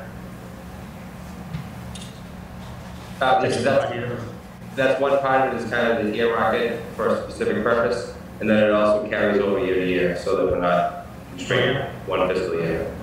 Okay. All right. Thanks much. That's all my questions. And I'll just add, in terms of being able to access that money more quickly, if it was not set up as a revolving fund, it would close out at the end of the year as a general receipt, close out as a free cash, which then needs to be appropriated at a future town meeting. So it adds steps and process if it might not be necessary at all times. Thank you for that. So this matter comes before us as an article. I'll read the beginning of that article in order to identify it for the record. We've all seen it, we've all read it, we're all familiar with it. This is the article to see if the town will vote pursuant to Chapter 44, Section 53, Big E, 1/2, the Massachusetts General Laws to establish a revolving fund in order to utilize trench excavation application fees, inspection fees, and paving fees paid to the Milton Department of Public Works for the purposes of et cetera, et cetera. Okay, that's the article. That article being before us, is there a motion?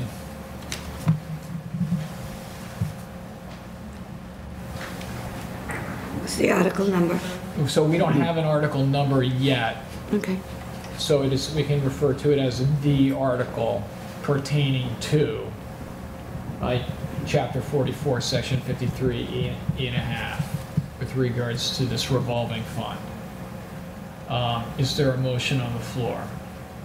Motion to approve the article. Thank you. Kristen has made a motion to, and then Allison has seconded it. Madam Secretary, would you please, because we have Zoom, would you please conduct a roll call vote? Can I ask about the wording? Like in the past, we've gotten suggested wording from the select board or someone. So the will appear in bold is what? Recommended the town vote, and then everything you see above, starting with the word pursuant? Yes. Yes. Okay, thank you. You know, that's a good point, is that I didn't ask if we wanted to have discussion. So Jay, was there any other discussion that we'd like to have? No. So Jay raised an important question that would germane to that discussion. Okay, so there's a motion on the floor, it's seconded. Emily, would you please conduct a roll call vote? Certainly. Kristen, Yes. Stephen Rhines, Yes. Allison, Yes. Lori, Yes. Steve Geister, Yes. Tom, Yes. Judy, Yes. Jay, Yes. JJ, Yes. Amanda, Yes. Oh, Penny, Yeah. I am a yes, and Dave, As is my practice, unless it's a tie, I will abstain. And it carries. So good job. We just did our first of many votes on articles for the annual town meeting. Right. You know, while we're talking about revolving funds, oh, okay. So the next, what do you think would make the most sense to do next, Nick? Want to go to PEG, Access Enterprise Fund? Sure, if you want to go in order now. Yeah. Might as well. Okay, so.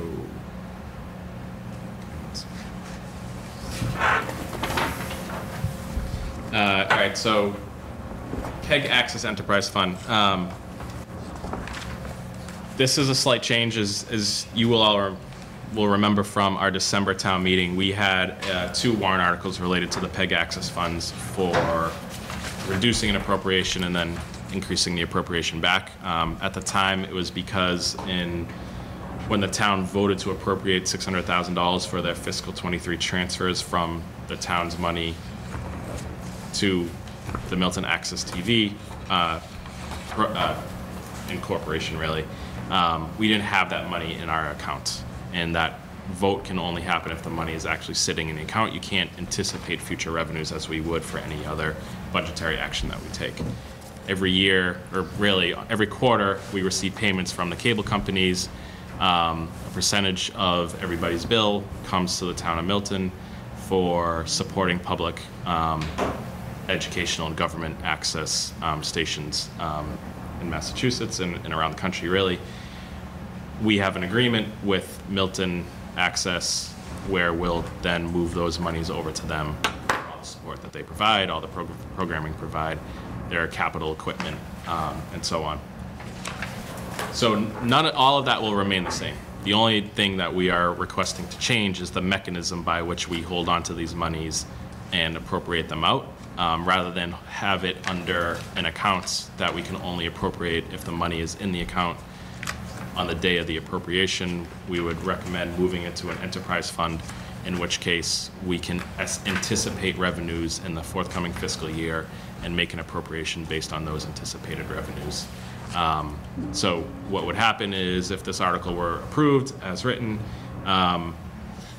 all the money in this PEG Access and cable-related fund account currently would move over to a PEG Access enterprise fund, and then we would do the annual appropriation articles just as we do now, with just the source changing from a PEG Access and cable-related fund to the PEG Access enterprise fund. So it's more of a bookkeeping, accounting mechanism just to change that component of what kinds of monies can we appropriate at town meeting when we go to vote. I think that's everything on that one. I have a question. Is this just for Milton Access? Correct. Well, let me rephrase. It's an account. It's an enterprise fund where all these payments that we take from the cable companies would go into. Correct. We have an agreement with Milton Access that certain percentages of the amount that the cable companies pay the town go over there. So in effect, yes, in theory, it could go to other entities too. But that would still go through Warrant. Exactly, correct. So is this the same thing that Mike Lewis presented to us like a year ago? Connecting all the different town buildings together? No, that was an institutional internet network to connect all of them. There was a small appropriation made out of this fund, which is an OLAD expense. It went to town meeting and was approved. So they're combining federal funds with some of these monies to build out that institutional network. Thank you. Yes. Would this PEG Access Fund be including any of this new municipal broadband expenditures? That wouldn't be this article. That would be the appropriation article, which is an entirely separate article if it were. But this year, it's not. All the appropriation article will be at this town meeting will be to move the money over to Milton Access. Okay. And this could change year to year, what we appropriate from it. To who we appropriate it to? No, it has always been Milton Access, and that's who it will go to, and that's who our agreement with is to send the money to. So the way these FCC has set it up, that the cable providers have to pay the municipality, Massachusetts has then set their own law that says that once the money comes into the town, it has to be appropriated out by the town to whatever mechanism it is that runs these networks for the city or town in that community. So it's a bookkeeping process thing and that we're trying to fix, but this should make it a little bit easier for us moving forward. Okay, thank you. I have a question, and I think this is kind of why we have to revote. So does that amount that the people providers pay the town change year to year? Yep. And how far in advance do we know that is going to change? Would it be before we're voting the appropriation? So it's all percentage based. So we receive a percent on the bill, and then our agreement with Milton Access is that they receive a percent of whatever those payments are. So it's not so much a dollar amount that if the dollar amount doesn't match what we take in, it'll fluctuate based on what those percents are. As cable has changed and the environment has changed and the landscape has changed, the revenues, it's an interesting future where these revenues will go. Yeah. With the landscape changing and more people shifting to just internet and that kind of stuff. It's on your bill. If you get a cable bill, there's a payment on there. That's this money. I don't know. Safe.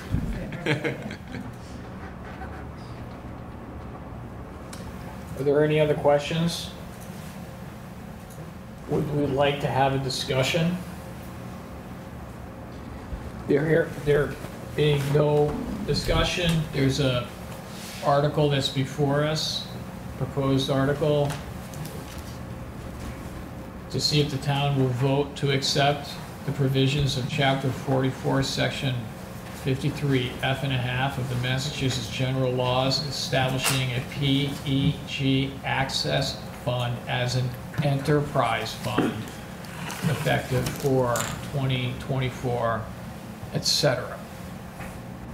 Is there a motion on the floor? Do you want to say something? Want to be heard? I just want to have a clarification if I could. Sure.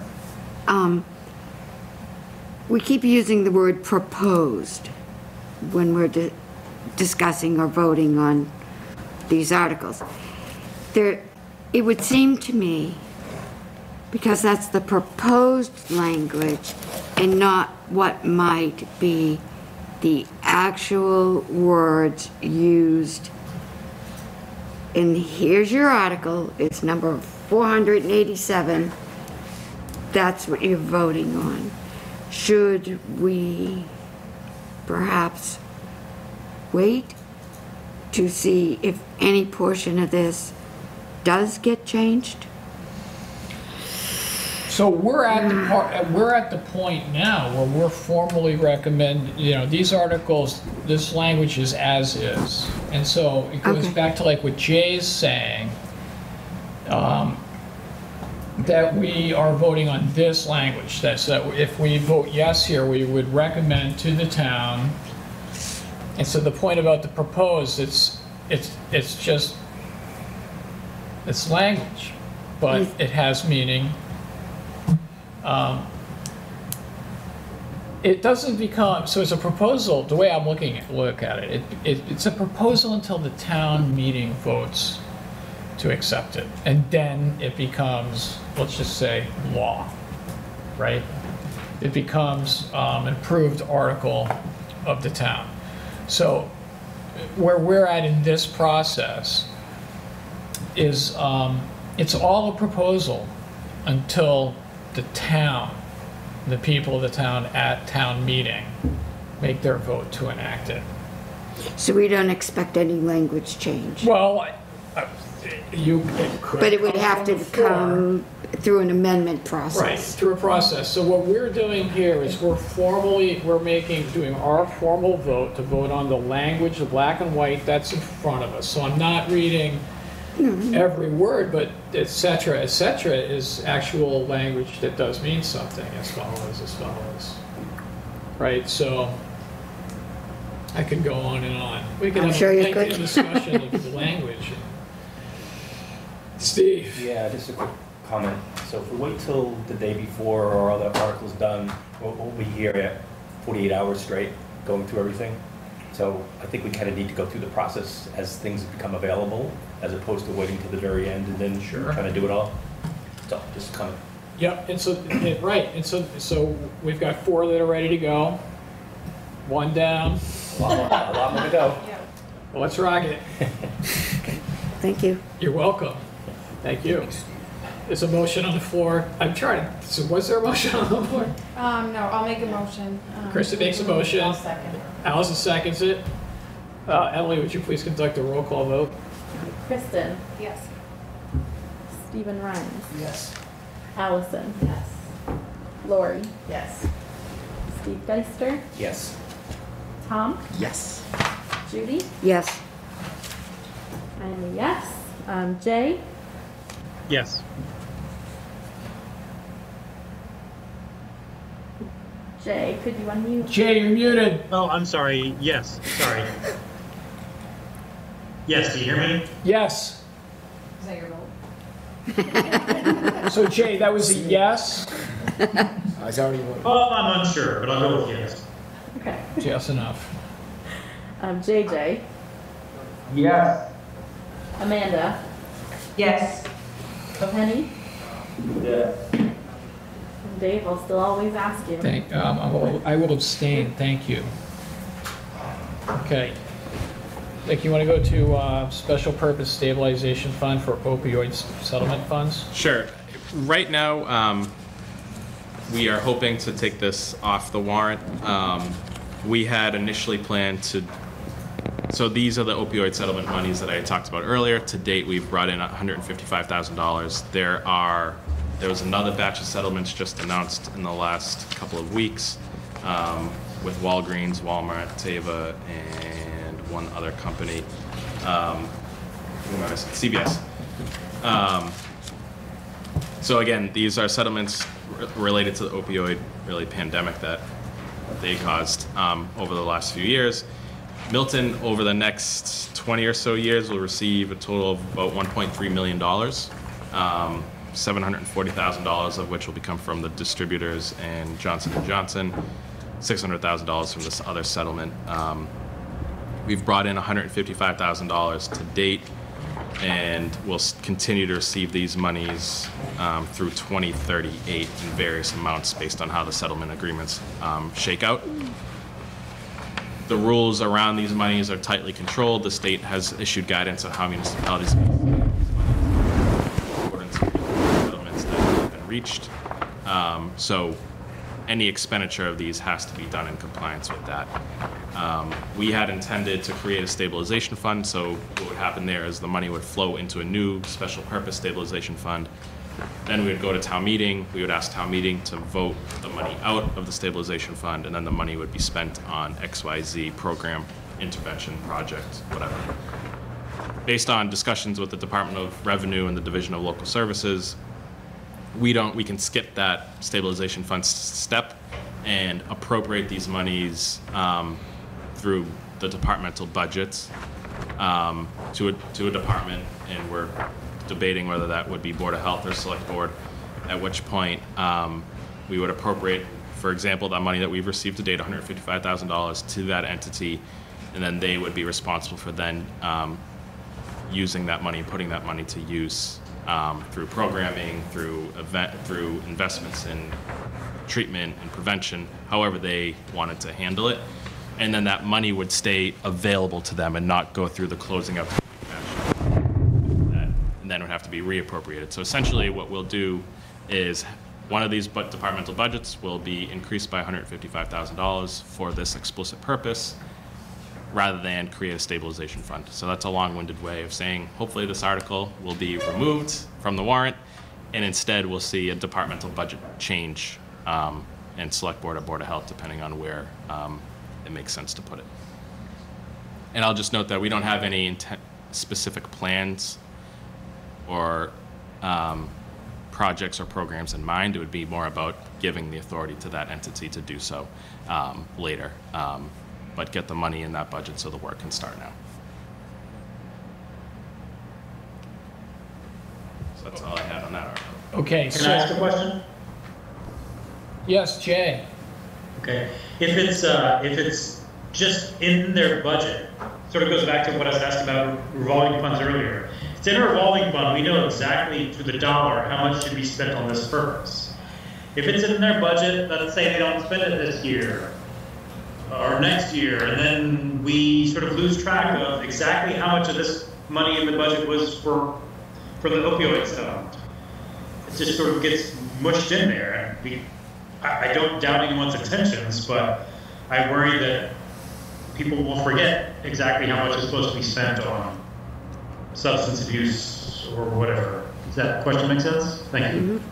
Yeah, I would just note that it would be set up separately on our books. It wouldn't just be in some random account in the departmental budget. So it would be something that we would have eyes on and oversight of, in that sense, that we would see how the money was being spent. We have to report regularly as to how the money was spent under the settlement agreements. So it's a whole reporting. That would be the case if we did the special purpose stabilization fund route or not. And we have guidance from the Division of Local Services that this is an appropriate way to approach it.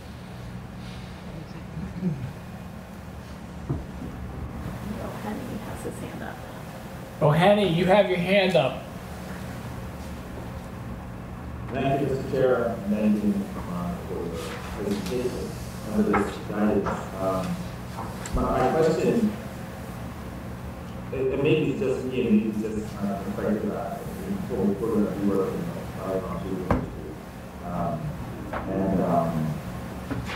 my challenge is us taking funds that are allocated, as Jay said, it feels too loose for me just to throw it in the budget somewhere. It feels the purpose of this, the reason it's laid out to 2030 is we've all seen the great impact of the opioid crisis on our communities.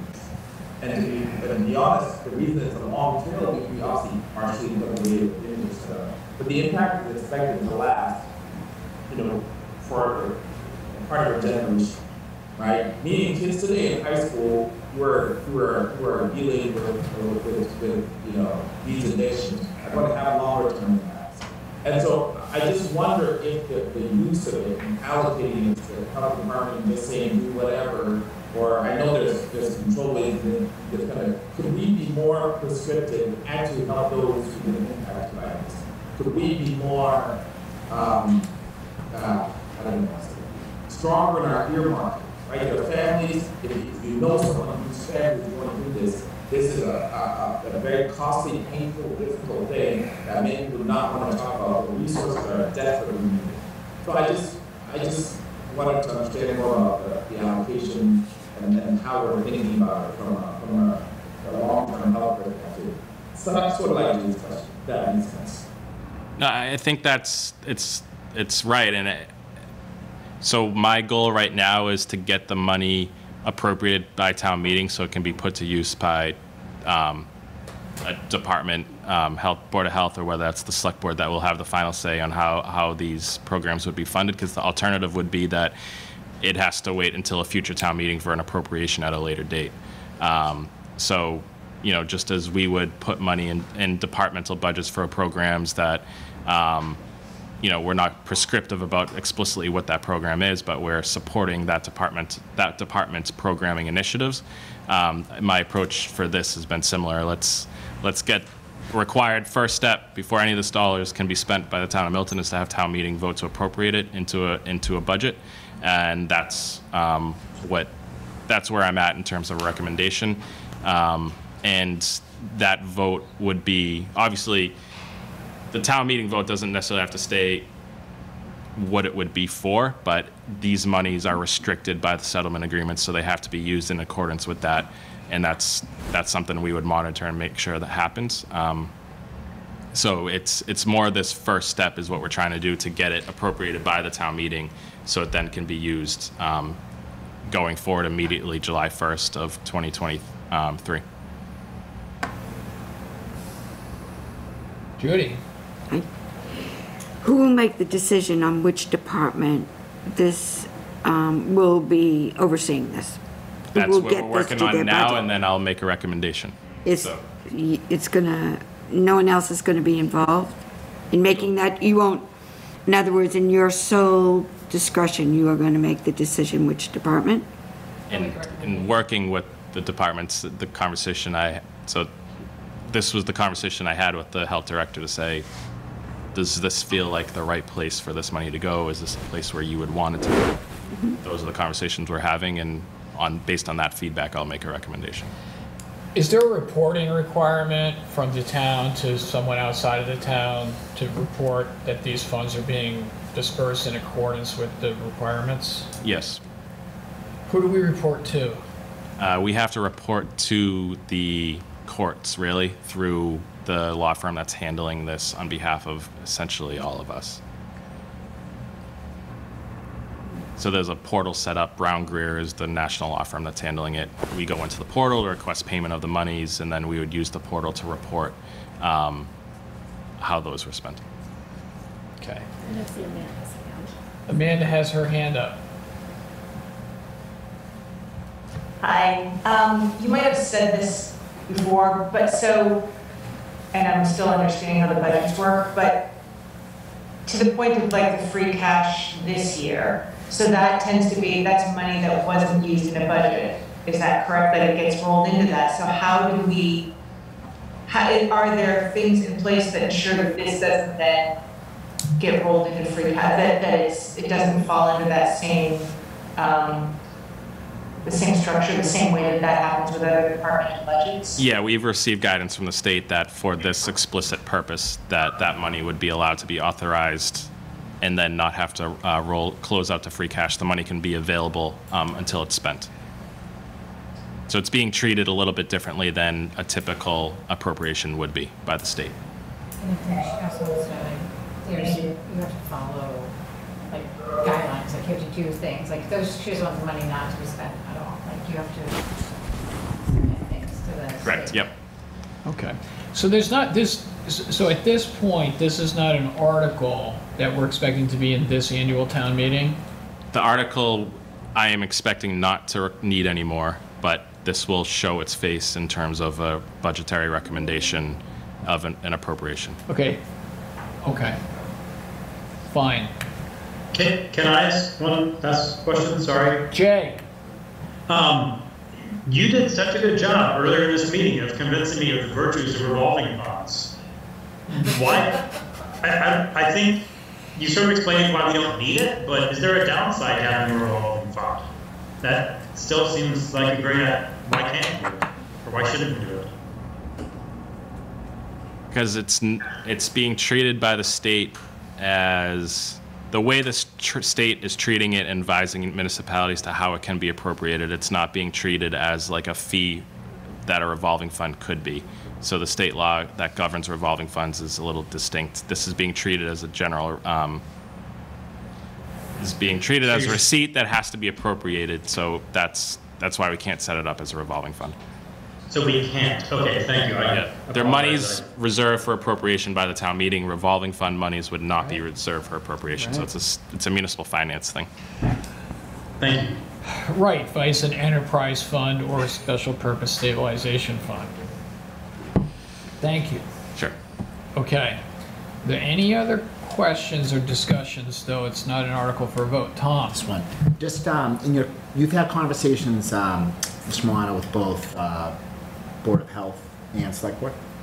We've started with the health director. So there's been no conversations as to the Select Board and their desires? I wanted to go to them to say the health department was interested or was not interested, like just so that we had that background first, because the first place you would think of is let's talk about health department first. Yeah, of course. So that's all. Hey, let's talk about disposing of abandoned and unclaimed property. Sure. This. Can we just talk one more question? Go right ahead, Henny. Sorry. So, I know it's not a question.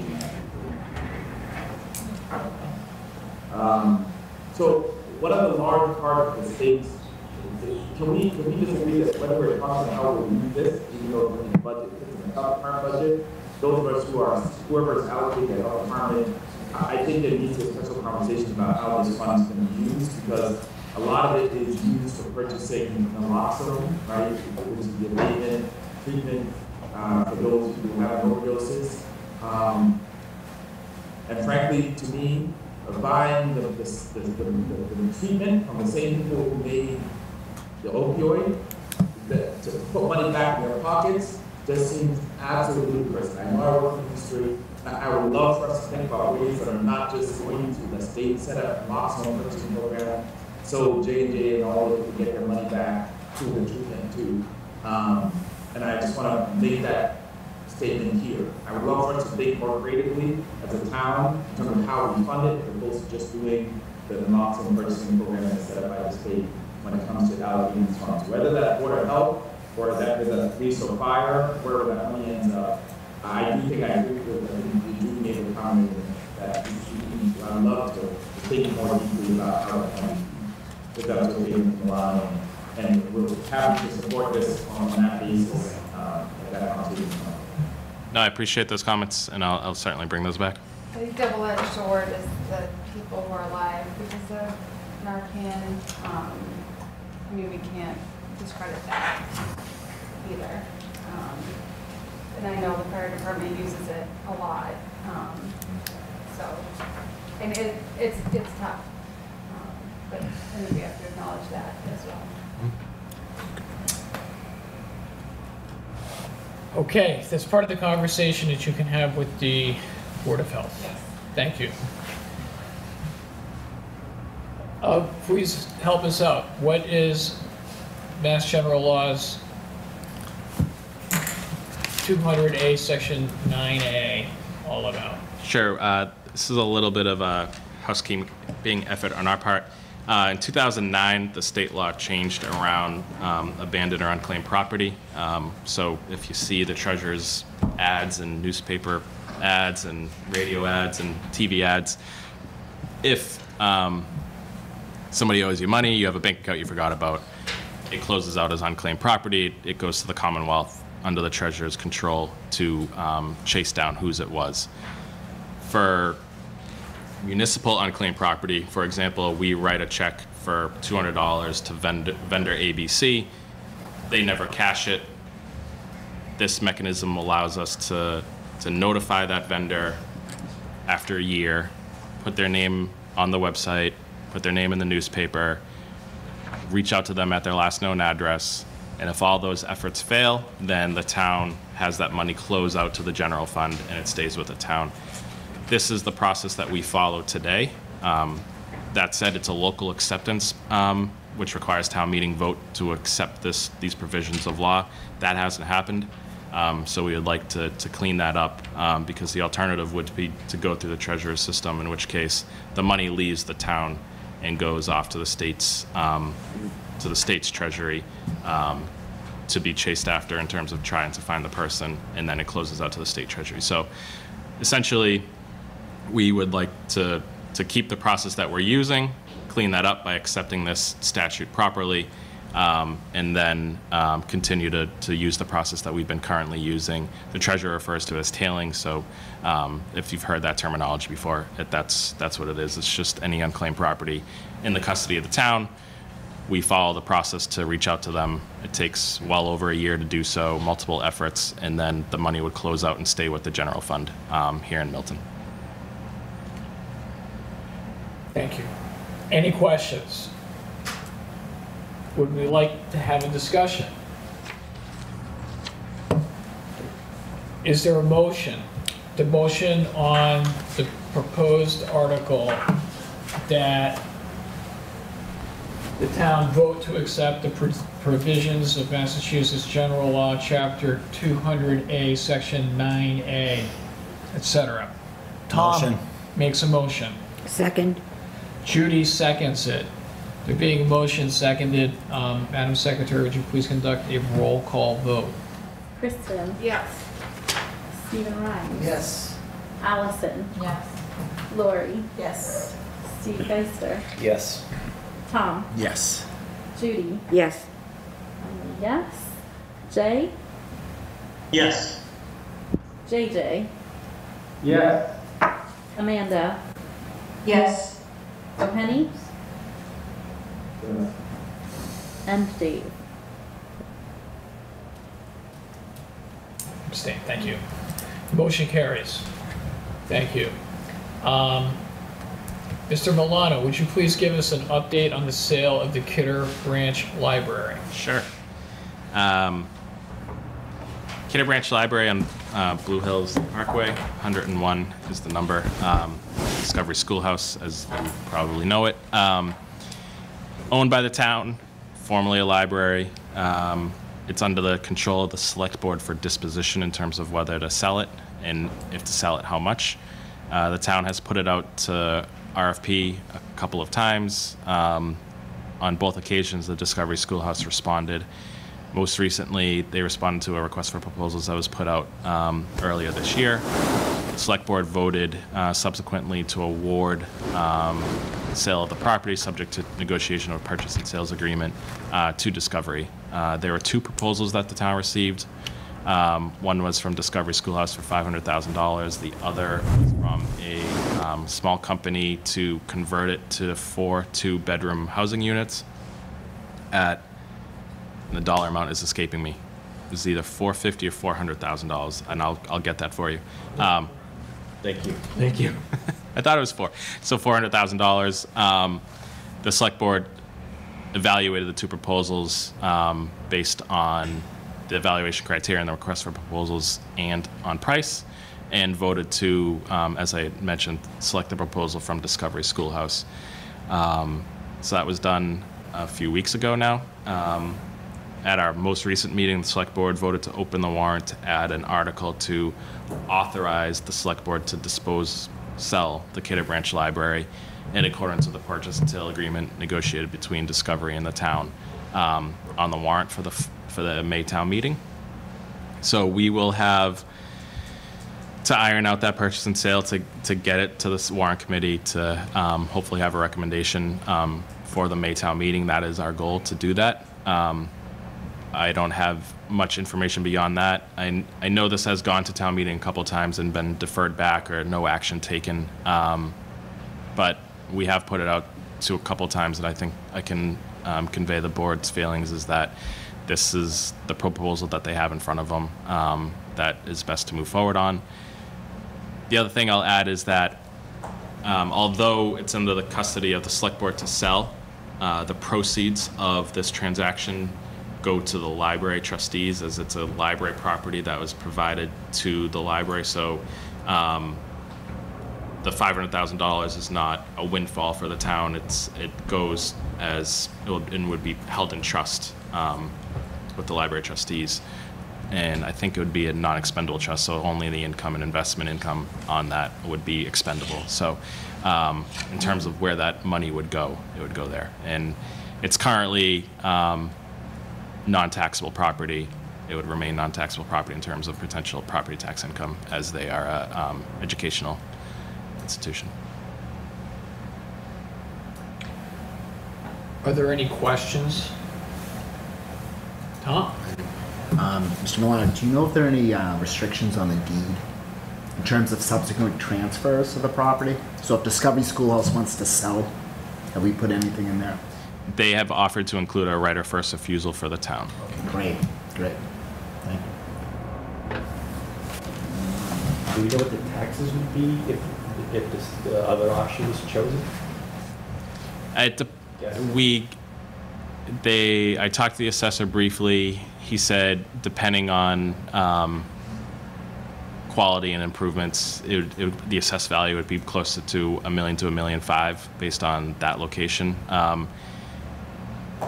The issue there was one of the criteria in the RFP was that it would be compliant with zoning, and that would have not been compliant with the zoning of the district. The zoning would not have allowed. So they could have gone to the Board of Appeals for a variance, but under the current zoning, that would not have been an allowed use. Thank you. Any other questions? Yes. Jay? Okay. So thank you, Nick.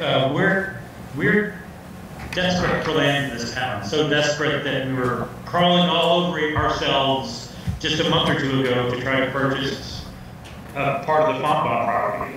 And now here we have some town-owned property that we're selling. So I want to ask you, what has the town done to make sure that no, the town does not have any use for this property, no, the best thing to do is sell it and we don't need it, because land in this town is rare. Yes, I mean, there have been those conversations, and I know that the school department was was included in terms of, does this have any use for the school department? And at that time, it was not taken up, and has not been taken up as a potential site. It is pretty small. It's not the biggest building in the world, but that hasn't been a something that they have seen as a viable option for their needs. How close is it to Tucker? I can share that. So, and I'll say full disclosure, both of my boys went to Discovery.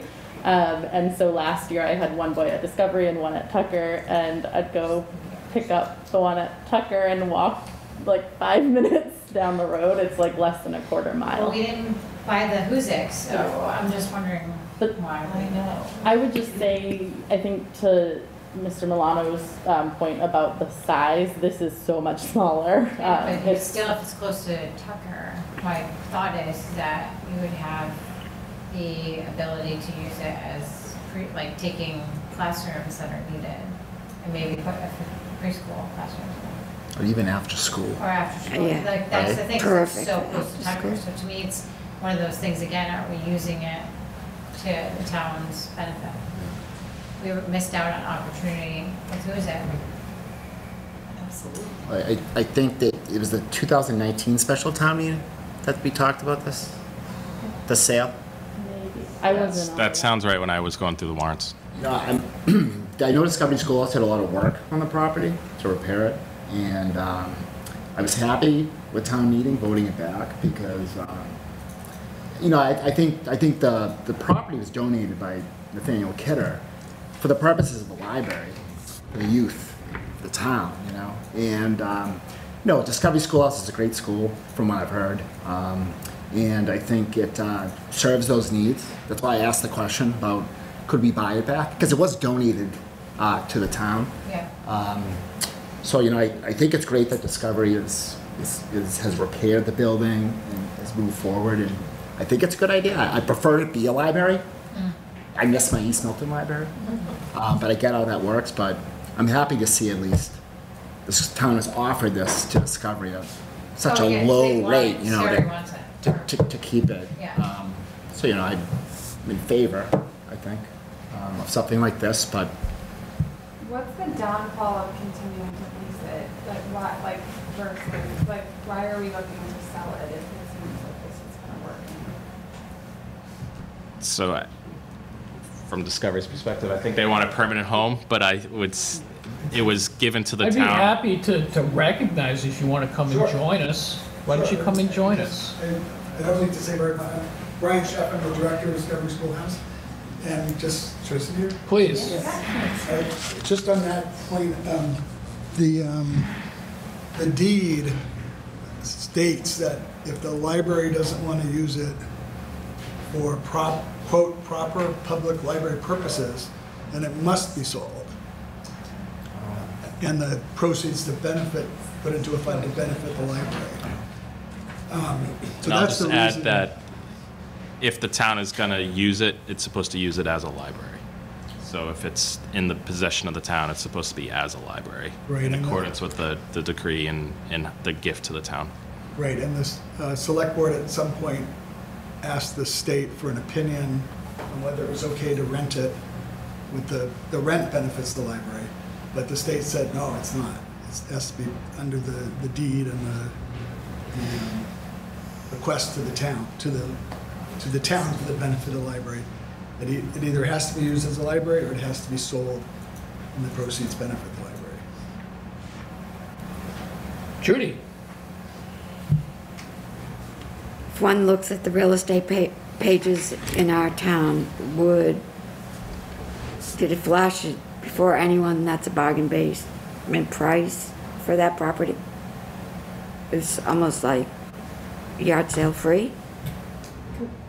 I can see thinking that with the price. I mean- I would say I've tracked it just again since my boys were there, and my understanding was there were multiple RFP, I think 3, and Discovery was pretty much the only offer. I think I'll say the realities of that property are limiting to what it can be used for. For kids, it's great. It's imagine an old-fashioned schoolhouse, like with the one big room. So it's a great experience for kids, but in terms of other uses, it's really limited. So I think there are just realities of that property that it's like, if it were a bargain price, there would be a lot more competition for it. Is just my sense, seeing that Discovery's been the bid each time. But how big is the lot? How big is the lot? Just out of curiosity, or I think it's just under half an acre. Does that sound right?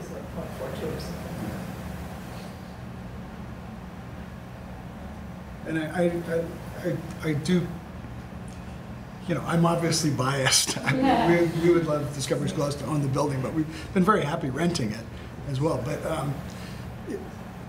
you know, we have 3 times responded to RFP. Only once was there another offer. It was less from a developer. So we're the highest offer the town's ever received for it. I know the library trustees approached all the entities in town that might be interested, the school department and the rec department and Milton Cable and Milton Hospital and the food pantry and anyone they could think of.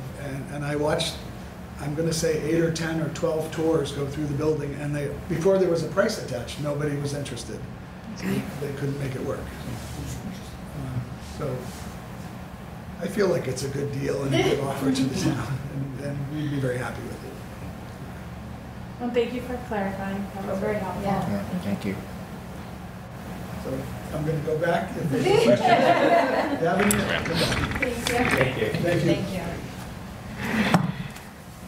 And we can report back to this committee once we reach that PNS level. I feel like that's a dangerous word around here with our luck with farm bond, but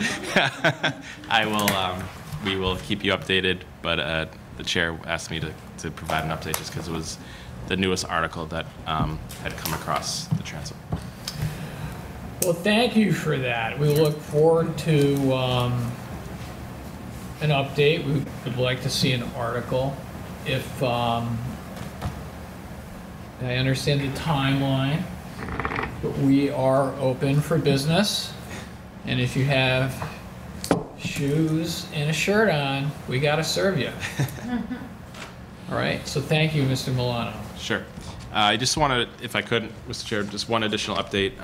One of the articles that we had held as a potential on the list was a historic district commission in a historic district. There's presently a historic district study committee that has been working on identifying potential historic district or 2. They had planned to bring forward a potential bylaw to this town meeting based on where they're at in their process. That will not be ready and will not be coming in May. So that's another that had been on my list that I had distributed, but will be coming off. I just wanted to provide you that update. Those are the updates we like. I know. Well, I maybe should have saved it for the next time. A little bit of good news where I can. All right, thank you. Okay, it's late. The last item was generic. We put this down as a generic on our agenda just so we can discuss generic warrant prep information if we need to, so we can go on the record. I don't have anything other than just a general warning that we're about to get really busy. We've given out dates. We should expect that we will meet on those dates. If we don't have to, for whatever reason, Jubilee. I understand that people have conflicts that can't make every date, and that's okay. That's one of the reasons why we have so many people. You know, we're not professionals at this, obviously, right? And so we do have jobs, families, kids, responsibilities, things we have to take care of. So that's one of the reasons why we're such a big one. I also did want to take a moment to recognize Lorraine. Lorraine has served our committee. She's been on the Warrant Committee before. She was great. We were lucky to have her. Just due to commitments in her life, she had to resign. Okay? And that's another reason why we have so many people on our committee, is that, we have lives. And she said that she, wrestled with it and just, made the decision that she had to make. And so, good on her. That's what we're here to do. We're here to make the tough calls and to be real. And so on behalf of the Warrant Committee and on the town, I'd like to thank Lorraine D. for her service to us. So thank you, Lorraine. Okay? All right. Judy. Quick question. See, only one finger up. Do we wait to replace a member if someone That's a good question. cannot fulfill the term? So what, apparently this is what, this will be the procedure. The Warrant Committee, we actually choose the replacement. The way that I would propose that we proceed is that... Oh, just put a name in a hat here. Come on, come on. That's cute. So the town moderator, in putting together the Warrant Committee, had sought and received applications and had conducted interviews going into this. So he and I have spoken, and I'd asked him to please review the applications that were pending. And then he's going to do that, and he's going to contact these people, and then see if there's still interest, right? And then he will provide us with some suggestions. And I think that he has served us well. I mean, he put us together.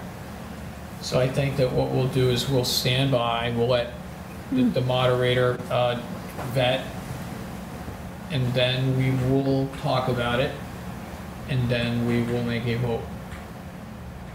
Okay? Thank you. Thank you for that question.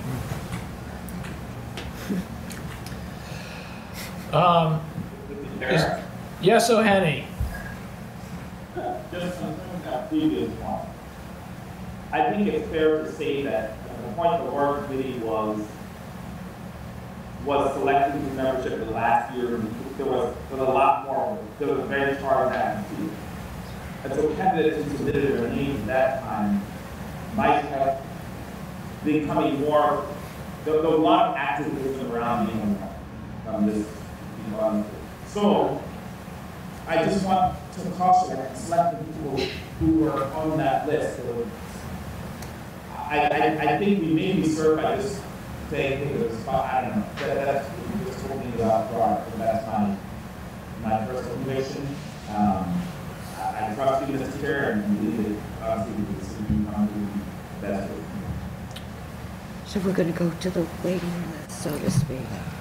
Okay. Well, we're in a position where we can trust but verify. So let's see what we get. Ultimately, it'll be up to us. It being 9:44. Make a motion to adjourn. Is there any opposition to that motion? It carries. Thank you.